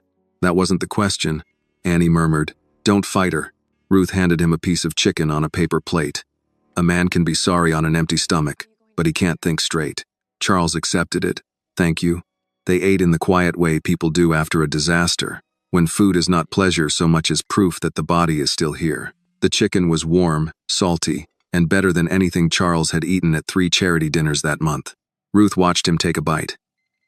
"That's Mrs. Beale's. Don't compliment it unless you mean it. She can smell false praise." "It's excellent," Charles said. "I'll tell her you survived with some sense." Annie smiled faintly. Charles looked at the two of them, at the paper plates, at the muddy shoes, at the hospital room filled with more truth than any boardroom he owned. He understood then that gratitude could not remain a feeling. Feelings were too easy.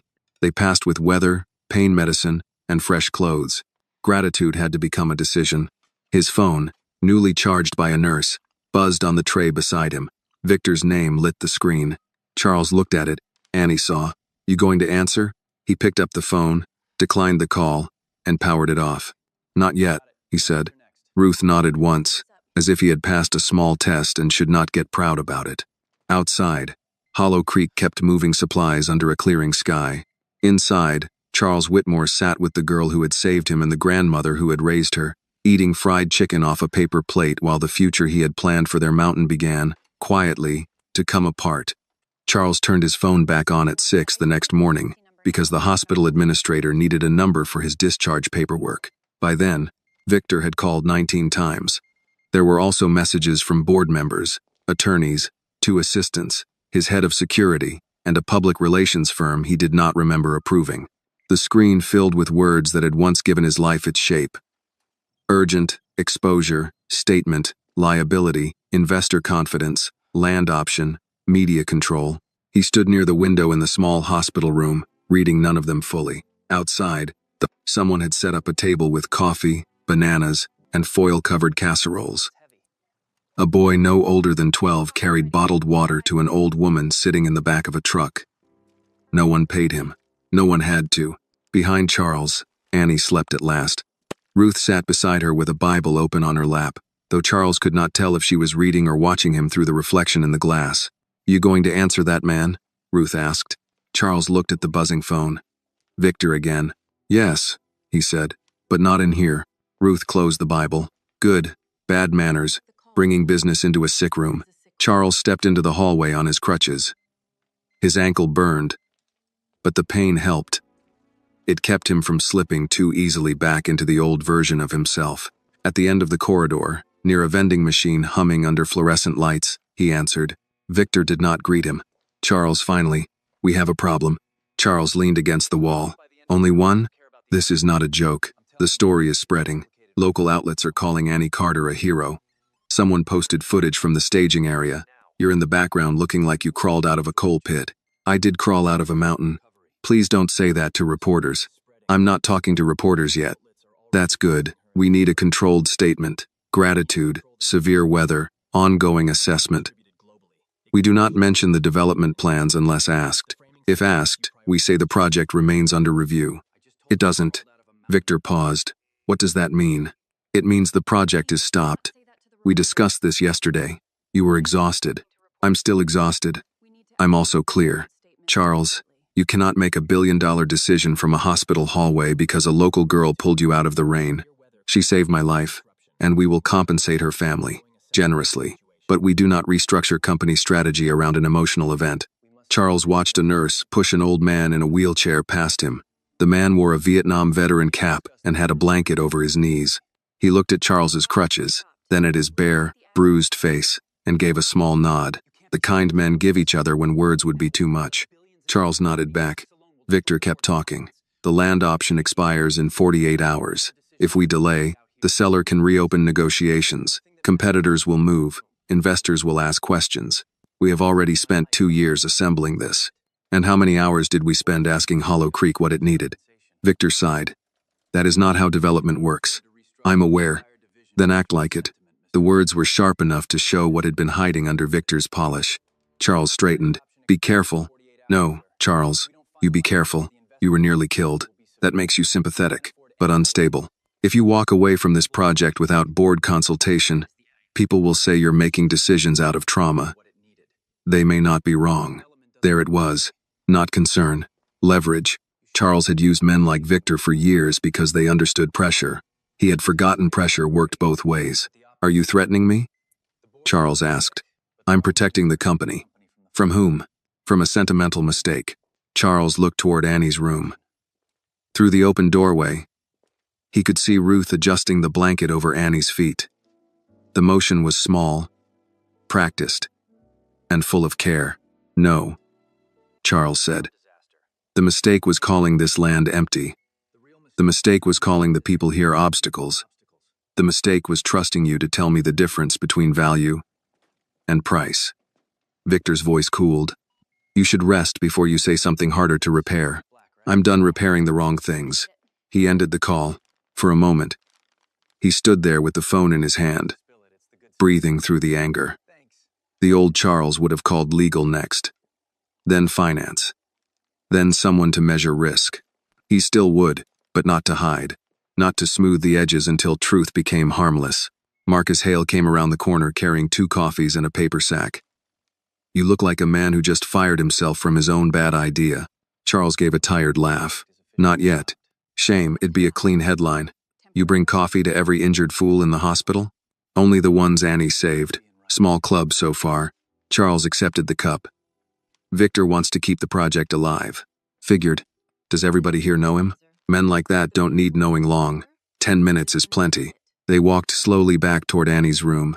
Marcus shortened his stride without mentioning it. Charles noticed and was grateful. At the doorway, Annie was awake, eyes on him. You took the call, she said. I did. And I told him the project is stopped.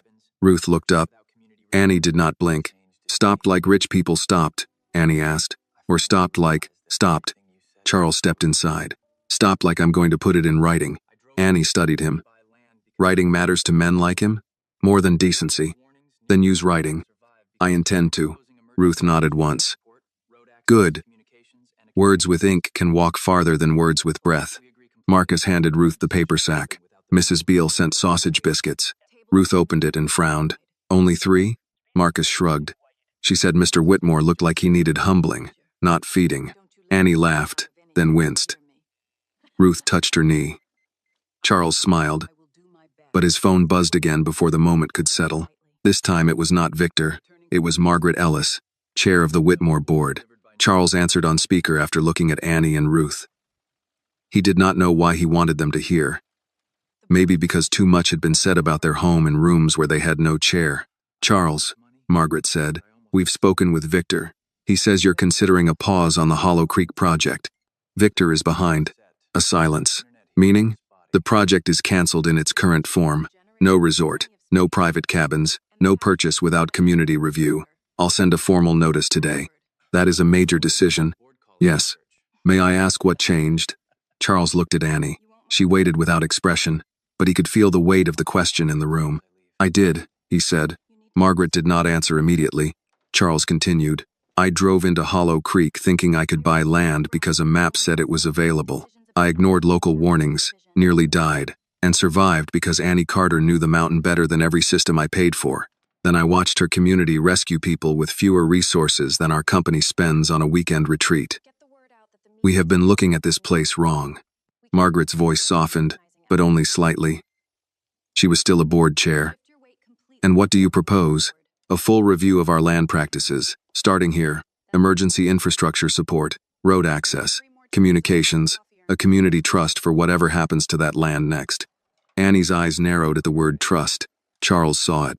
And, he added, no decisions without the people who live here at the table, Ruth murmured. About time somebody remembered tables got more than one side. Margaret heard her. Who is that? Charles said. Ruth Carter, Annie's grandmother. Another pause. Good morning, Mrs. Carter. Ruth leaned toward the phone. Morning. Don't let him wriggle. For the first time, Margaret laughed. Not much, but enough. I'll do my best. Do better than best. Best is what folks say when they plan to fail politely. Charles looked down to hide a smile. Margaret cleared her throat. Charles, send the written notice. We'll convene at noon. I'll be ready. He ended the call. Annie looked at him. You really doing this? Yes. Boards can push back. They will. Victor will fight dirty. I know. You might lose money. Charles glanced at Ruth, then at Marcus, then back to Annie. Last night I almost lost more than that. Annie did not look impressed, which he appreciated. That sounds good. Make sure it means something. It will. Marcus sipped his coffee. Noon meeting, huh? Yes. You need a place with internet? Hospital's spotty when everybody's calling kin. Annie said, Church Hall has a generator. Ruth nodded. And Pastor Bell has that new router his nephew put in. Works unless the Lord sneezes. Charles looked from one to the other. You'd let me hold a board call at your church? Annie's mouth tilted. Depends. On what? Whether you can sit in a folding chair without acting persecuted. Marcus laughed into his cup. Ruth stood and reached for her coat. I'll call Pastor Bell. Charles looked at Annie. You should rest. I'll rest when men stop making decisions about my home without supervision. You're injured. And you're new at listening. We all have burdens. By noon, Charles Whitmore would sit in a church hall that smelled of coffee, old hymnals, floor wax, and rain-soaked coats. He would face the people who expected him to protect profit first. Annie Carter would be there in a wheelchair, shoulder-braced, eyes clear. Ruth would sit beside her with a paper plate of sausage biscuits and the patience of a woman who had waited too long to be heard. The storm had moved east, but something larger was still breaking. This time, Charles knew enough to let it fall. The church hall looked nothing like a place where billion-dollar decisions were supposed to happen. The floor was scuffed from decades of potlucks, funerals, Christmas pageants, and children sliding in Sunday shoes when adults were not watching. A long table near the wall held coffee in silver urns, paper cups, sugar packets, and 3 casseroles wrapped in foil with names taped to the lids. Raincoats hung over chairbacks. A stack of hymnals sat on an old piano that was slightly out of tune. Near the bulletin board, someone had taped up a handwritten sign, Storm Supplies Here. Under it were diapers, bottled water, flashlights, batteries, canned soup, and dog food. Charles sat at the end of a folding table with his wrapped ankle propped on an overturned milk crate. He wore a borrowed flannel shirt from Pastor Bell because his own clothes had been cut, torn, or ruined. The sleeves were too short. The collar scratched his neck. He had never been more uncomfortable in a meeting, and for once, that seemed appropriate. Annie sat to his left in a wheelchair, shoulder-braced, face pale but alert. Ruth sat beside her with a paper plate balanced on her lap and a look that suggested she had come prepared to outlive every foolish word in the room. Marcus stood near the door, arms crossed, talking quietly with Pastor Bell, a broad man in his 60s whose gray beard made him look gentler than his eyes allowed. Charles opened his laptop. Pastor Bell's router blinked on the windowsill, taped to a stack of hymnals for height. Will this hold? Charles asked. Pastor Bell looked at him. Son, that router held through last year's youth lock-in, with 23 teenagers watching videos at once. Your board will have to compete with the Lord's strongest test. Annie murmured, told you. At noon, the screen filled with faces. Margaret Ellis appeared first, composed, silver-haired, sitting in a conference room Charles knew too well. Then came 2 board members from New York, one from Dallas, the company's general counsel, the CFO, and Victor Langley. Victor looked clean, pressed, and angry enough to burn through the screen. Margaret spoke first. Charles, we're all glad you're safe. Thank you. Her eyes moved slightly. I see you're not alone. No, I'm in Hollow Creek. These are the people affected by the project we're discussing. Victor leaned forward. Charles, with respect, this is a closed board call. Charles looked at Annie, then Ruth, then back at the screen. Not anymore. The general counsel cleared his throat. There are confidentiality issues.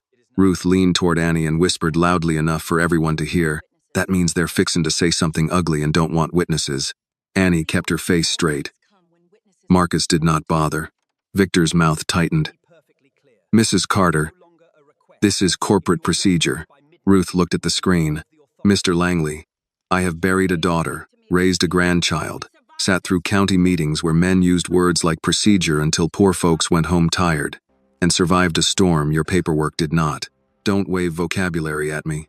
For 3 seconds, nobody spoke. Charles looked down at his notes. He had prepared bullet points: pause acquisition, suspend development, infrastructure review, community trust, legal exposure. They seemed bloodless now. Accurate, but bloodless. He closed the document. I went to Hollow Creek to inspect land for Whitmore Mountain Retreat, he said. I drove onto Old Mill Road after being warned not to. I ignored that warning because it came from Annie Carter, an 18-year-old local woman I chose not to take seriously. My vehicle failed. The road collapsed. Annie found me, warned me again, and I refused help because I believed my rescue team would reach me. They could not. The storm had isolated every route in. Victor cut in. Charles, no one disputes that the storm was severe, but this level of personal detail is not necessary for— It is necessary, Charles said, because every mistake I made on that mountain is the same mistake this company made on paper. We assumed our systems knew more than the people who live here. We assumed access because a map showed a road. We assumed empty because we did not bother to learn use. We assumed consent because resistance was inconvenient. Margaret's face did not change, but she stopped taking notes. Charles continued, I am canceling Whitmore Mountain Retreat in its current form, effective immediately. No resort cabins, no private fencing around Blackwater Run, no purchase agreement executed under the existing plan. The CFO leaned forward. Charles, the sunk cost alone is less than the cost of being wrong and continuing. Victor laughed once, sharp and humorless. This is emotional. You nearly died, and now you're letting guilt rewrite strategy. Annie spoke before Charles could. He didn't nearly die because of guilt. He nearly died because he didn't listen. Victor's eyes shifted to her. Miss Carter, no one questions your bravery, but this discussion involves financial, legal, and operational realities beyond— Beyond me? Annie asked. That is not what I said. It's what you meant. People like you always put a fence around common sense and call it expertise. One of the board members coughed. Another looked down. Victor's voice cooled. With respect, you are a teenager recovering from an injury. You may not understand the complexity of regional development. Annie leaned back slightly, tired but steady. I understand a road that washes out because nobody fixed it. I understand children riding more than an hour to school because somebody called consolidation efficient. I understand a mountain people use for medicine, hunting, firewood, and rescue trails being described as underutilized because it doesn't make money for you yet. Maybe I don't understand your kind of development, Mr. Langley, but I understand what it costs people who aren't invited to the meeting.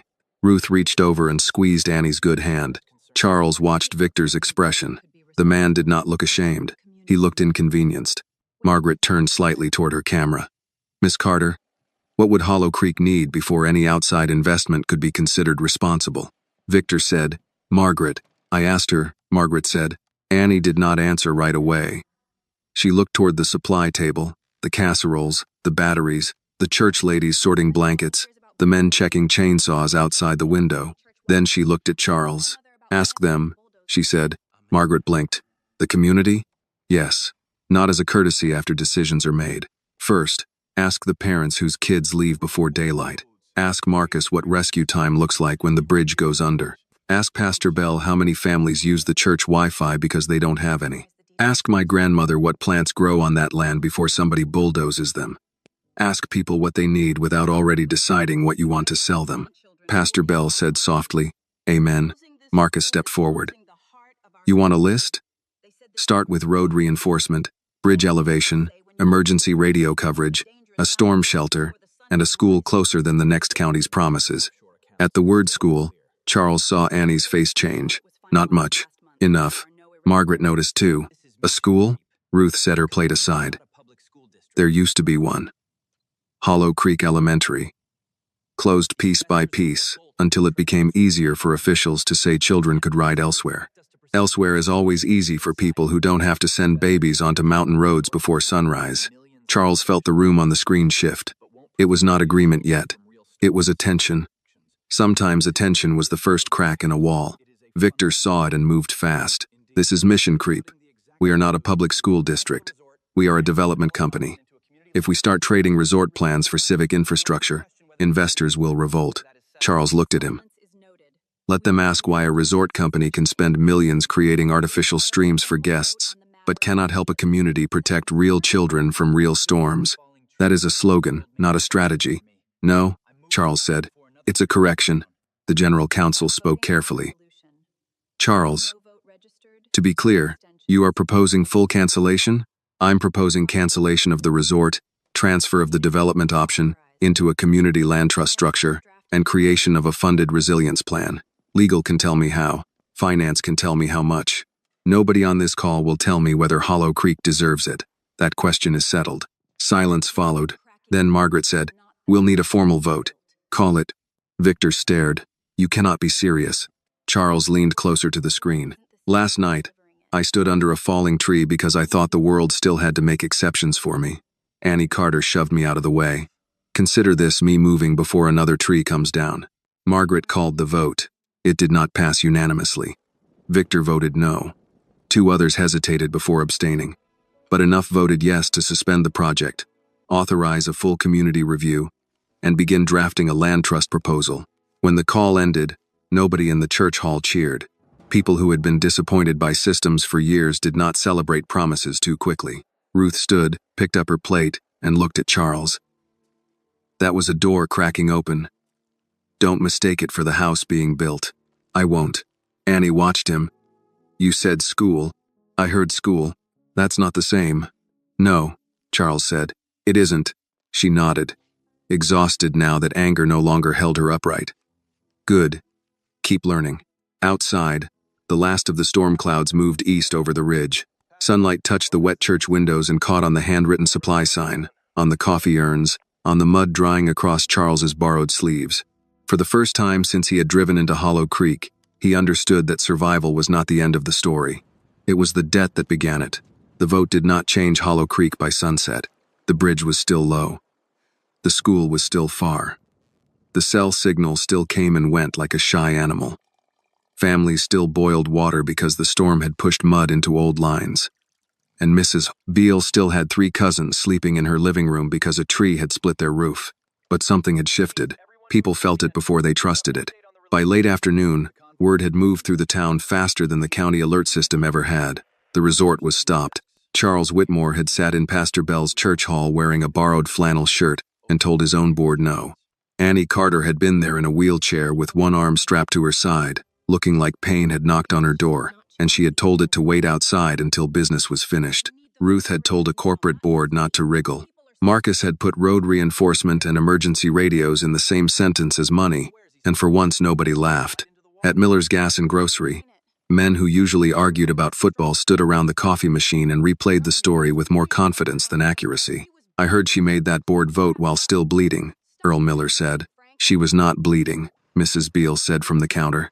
"She was bandaged. There is a difference." "Still sounds tougher my way." "Truth is tough enough, Earl. Don't decorate it like a Christmas porch." Annie heard this from the passenger seat of Ruth's old pickup the next morning when they stopped for gas on the way back from her follow-up exam. She wore a sling under a borrowed denim jacket and had dark circles under her eyes. The doctor had said the shoulder would heal without surgery if she behaved herself. Ruth had said, "That'll be the miracle then." Inside the store, everyone turned when Annie came in. She hated it immediately. Hollow Creek people were not strangers, not exactly. They knew what cereal Ruth bought when money was tight, who had fixed their porch steps for free, which families had lost power, whose cousin had gone north for work and never come home. But attention was still attention, and Annie had spent most of her life learning how to move through rooms without asking for too much of it. Mrs. Beale came around the counter first. She was wide-hipped, sharp-eyed, and carried affection like a weapon nobody could refuse. "Don't you stand there looking like you're waiting for permission," she said, then hugged Annie carefully on the good side. Annie stiffened, then let herself be held. "You scared us half to death," Mrs. Beale said. "I didn't plan it. That mountain doesn't care about plans." Earl took off his cap. "Proud of you, Annie." She looked down. "I just did what anybody should have done." "No," Ruth said from behind her. "You did what plenty would have found reason not to do." That ended the argument before it began. Charles arrived 10 minutes later in a black county SUV driven by Marcus, not one of his own cars. He stepped out slowly, ankle-braced, wearing jeans someone had bought for him at the dollar store and shoes that did not match his old life. A few people stared. A few pretended not to. Charles stood in the parking lot for a second, looking at the gas pumps, the cracked asphalt, the faded sign, the ridge beyond town. This was the place where Annie had warned him the first time. He remembered the way he had smiled at her. Polite, dismissive, worse than rude because it had felt civilized. Annie watched him through the window. Mrs. Beale followed her gaze. "He coming in here?" "Looks like." "Good. I got coffee old enough to humble him." Charles entered without the automatic confidence Annie had seen before. He did not fill the room this time. He stepped into it. "Morning," he said. A few people answered. Not warmly, not coldly. Measuring. Earl nodded toward Charles's borrowed shoes. "Road treat you badly?" Charles looked at Annie. "Not as badly as I deserved." The room went quiet. Annie sighed. "You don't have to turn every sentence into a confession. I'm new at this." Mrs. Beale handed him a cup of coffee. "Drink that. It'll punish you without anybody needing to help." Charles took it. "Thank you." He sipped and managed not to flinch. Annie gave him credit for that. Marcus came in behind him carrying a folder. "Pastor Bell's opening the hall at 2. County road supervisor's coming. School district sent a deputy superintendent. Whitmore Legal will be on video." Ruth snorted. "Deputy means the first person was scared." "Probably," Marcus said. Charles nodded. "My board authorized an emergency planning session. Listening first. Decisions after."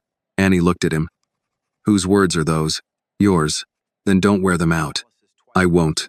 But by 2 o'clock, the church hall was full, and Annie realized how hard listening could be when everyone had waited years to speak.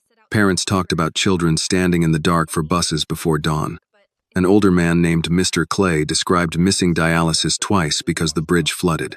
A young mother said she drove 12 miles to sit outside the library for Wi-Fi so her son could finish homework. Marcus laid out rescue response times with maps, not to impress anyone, but because numbers were harder for officials to pat on the shoulder and ignore. Ruth spoke about plants on the mountain, the old gathering trails, the places where people had buried ashes and memory without needing a deed to prove love. Charles sat at the front with a notebook open. At first, Annie thought he might be writing for show. Then she saw his face. He was not performing attention. He was surviving it. Victor joined by video, silent for most of the meeting. That did not last. Near the end, after a mother named Carla asked whether any land trust would protect public access to Blackwater Run, Victor leaned toward his camera. "With respect, these concerns are broad and emotionally charged. We need to distinguish between community wishes and feasible commitments." The room changed temperature. Annie felt Ruth's hand settle on her knee, not stopping her, just reminding her she was injured. Charles spoke before Annie could. "Victor, mute yourself." Victor blinked. "Charles, mute yourself or leave the call. This is exactly the kind of unmanaged environment I warned." Charles reached over and ended Victor's connection. No one clapped. Hollow Creek did not clap for a door that should have been closed long ago. But Mrs. Beale whispered, "Well, look at him finding buttons." Annie looked down so nobody would see her smile.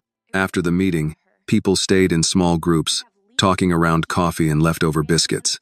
It was not trust yet. Trust had to be built like a bridge, with weight tests and inspections and repairs after storms.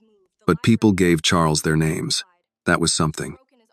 They told him which roads failed first, which families had children with asthma, which hills still had graves from the old black settlement that maps had erased. He wrote until his hand cramped. As the hall emptied, Annie found him standing near the bulletin board, staring at a faded photograph of Hollow Creek Elementary. Brick building, flagpole, children lined up in coats, teachers standing behind them. Ruth was younger in the picture. Lena Carter stood near the end, one hand on a little girl's shoulder. Annie recognized that child as herself, though she did not remember the day. "My mother loved that place," Annie said. Charles turned. "I didn't know you were there. You were looking hard. I'm trying to see what I missed." She moved closer, careful with her shoulder. That building leaked. Heat failed half the winter. Playground had more gravel than grass. But kids belonged there. What happened to it? Closed in pieces. First, 4th and 5th grade moved. Then the library. Then they said enrollment was too low to justify repairs. Funny how things get too broken to save after nobody fixes them. Charles looked at the photograph. "Where is the building now?" "Still there, empty, mold in one wing, roof's bad, gym floor buckled. Could it be restored?" Annie stared at him. "Don't say things like that unless you mean to chase them." He looked at her. "I mean to chase them." She searched his face, looking for the old man in him. the one who heard community and translated it into publicity. She did not see him, but she did not let that comfort her too much. Kids here don't need a rich man's apology with windows, she said. They need teachers paid right, buses that run, storm shelter, internet, books that aren't older than them. A place where nobody talks to them like being from Hollow Creek is something to overcome. Charles nodded. Then that's the list. That's the beginning of the list. Then we keep writing. Annie looked back at the photograph. Her mother's face had faded with time, but the shape of her smile remained. For a second, Annie felt 9 years old again, standing in a hallway that smelled of pencil shavings, cafeteria rolls, and floor wax, believing every child could grow if somebody bothered to make room. What would you call it? Charles asked. She shook her head. Don't. I'm asking. Ask the community. I will. I'm asking you too. Annie swallowed. The answer came before she could protect herself from it. Something that tells children they weren't forgotten. Charles wrote that down. Outside the church, the evening sun came through broken clouds and lit the wet road gold. Not clean, not fixed, just visible. Annie watched Charles fold the paper and put it in his pocket, not his assistant's folder, not Marcus's file, his own pocket. It was a small thing, but after a storm, people learned to count small things. 2 weeks after the storm, Charles returned to St. Agnes with a check. Not a symbolic check for cameras, not one of those oversized boards rich men held at charity events while smiling beside people who had learned to smile back. This was a real cashier's check in a plain envelope, thick enough to change the life of the person holding it, and small enough to fit inside the pocket of his coat. Annie was in the physical therapy room when he arrived, trying to lift her right arm 3 inches higher than yesterday. Her shoulder burned every time she moved, and the therapist, a woman named Janice with silver hair and no patience for excuses, stood beside her counting like Mercy had a schedule. 7, Janice said. Annie's jaw tightened. That was 8. That was 7 with ambition. Charles stopped in the doorway. Ruth sat in the corner, knitting something blue, and watching both of them like a judge. She saw Charles first. You come to help or hover? I'm not sure yet. Then sit before you become scenery. Annie turned her head and saw the envelope in his hand. Her face changed before she could hide it. Janice noticed too. We done for today? Annie lowered her arm with relief she tried to disguise. If you say so, I do. Ice that shoulder, and don't let rich company make you tense. Healing muscles hate drama. Charles stepped aside as Janice left. Annie sat on the edge of the therapy table, breathing through the pain. She wore sweatpants, sneakers, and a faded Hollow Creek high sweatshirt with the cuff cut wider to fit over her brace. She looked 18 again, and somehow older than he could explain. Charles held out the envelope.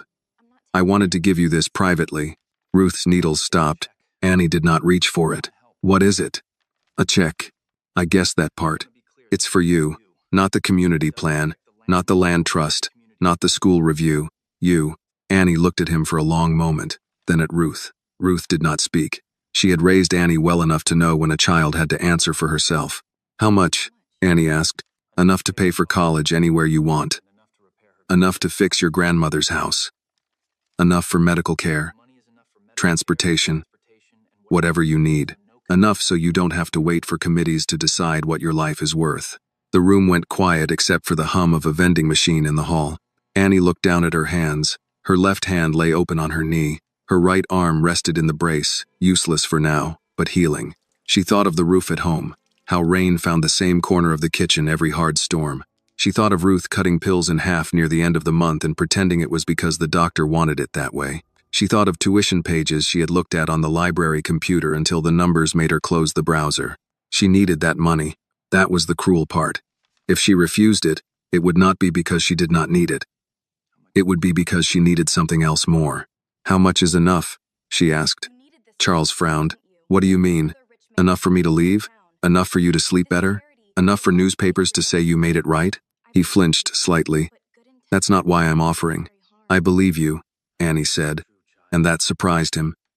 But good intentions don't always know what they're carrying. Ruth set her knitting in her lap. Say what you mean, baby.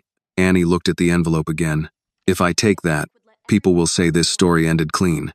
Poor girl saved rich man. Rich man paid poor girl. Everybody feels good. Hollow Creek goes back to patching roads with prayers and duct tape. Charles lowered the envelope a little. That isn't what I want. What do you want? He asked. Annie slid carefully off the therapy table. Ruth started to rise, but Annie shook her head. She stood on her own, a little unsteady, chin lifted. I want the school.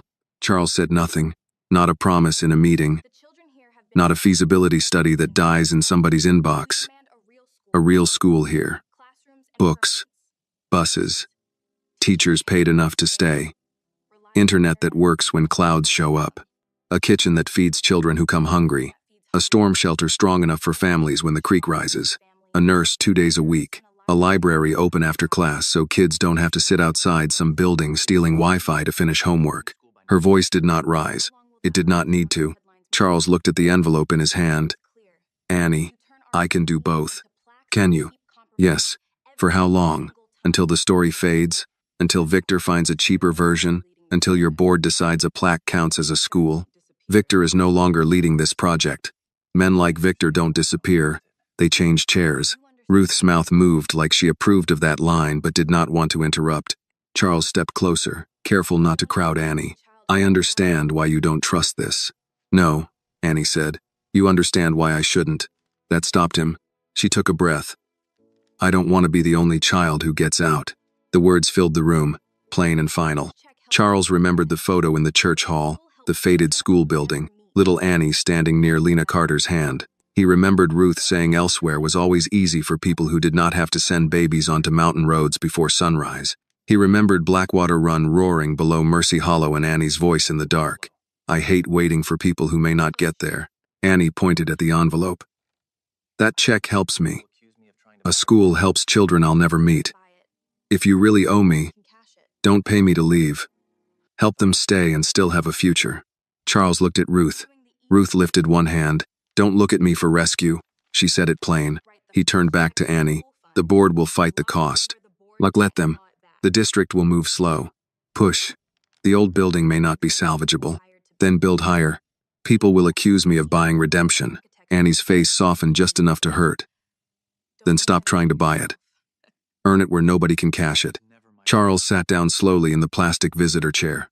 The envelope rested in his hand like something suddenly too small. I thought I was doing the right thing, he said. You were doing the easy right thing. He nodded. And the hard one? Write the first check to the school fund. Put it where the board can't claw it back. Make the community part of the trust. Hire people from here to build it. Ask teachers what they need before architects draw something pretty and useless. And don't name it after yourself. A tired smile touched his face. That last one was never my plan. Good, one less fight. What would you name it? Annie looked at Ruth, then toward the window.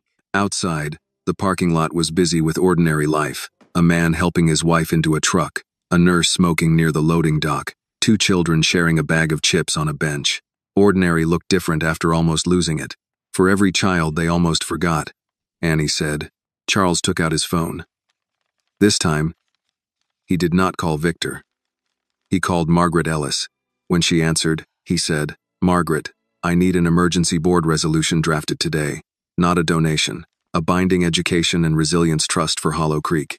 Annie watched him. Ruth picked up her knitting again. Tell her roof better not leak. Charles covered the phone. She says the roof better not leak. On the other end, Margaret was silent for a second, then said, Tell Mrs. Carter I heard her. Charles looked at Annie and held up the envelope. What should I do with this? Annie took it at last. For 1 second, his heart lifted. Then she placed it back in his palm and closed his fingers around it.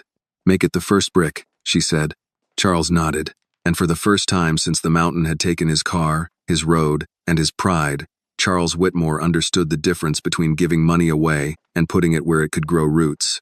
1 year later, the first school bell in Hollow Creek rang at 8:05 on a clear September morning. It was not a fancy bell. It did not come from Italy or hang in a tower designed by an architect who had never stood in mountain mud. It was an old brass bell Ruth Carter found in the storage room of the shuttered elementary building, wrapped in a stained towel and forgotten behind broken folding chairs. Marcus cleaned it. Pastor Bell polished it. Mrs. Beale said it still sounded bossy enough to wake children, which meant it would do. Annie stood near the front steps with one hand resting against the new brick wall. Her shoulder still ached when rain was coming. The doctor said it might always do that. Ruth said the body remembered storms the way land did. Annie had learned not to argue with either of them. The building behind her was not large. but it was solid. Red brick, wide windows, a library facing the ridge, a kitchen big enough to feed every child breakfast, and a storm shelter built into the lower level with reinforced doors, emergency radios, blankets, first aid cabinets, and space for families when Blackwater Run rose. There were classrooms with new books, not boxes of leftovers from richer districts. There was a computer room with internet that worked. There was a bus loop designed by people who knew how ice settled on mountain roads. There was a nurse's room, a music room, and a small garden where Ruth had already bullied 3 volunteers into planting mountain mint, elderberry, and bee balm. Above the entrance, carved into a wooden sign made from a fallen poplar, were the words, "The Annie Carter Mountain School." Annie had fought that name for 2 months. Charles had not fought back. He had only listened while the community board argued, voted, argued again, and voted the same way. Ruth said some honors were not for the person receiving them but for the children watching. Marcus said a girl who saved a stubborn billionaire and shook money loose from his pockets could survive a sign. Mrs. Beale said if Annie complained one more time, she would put her face on the cafeteria napkins.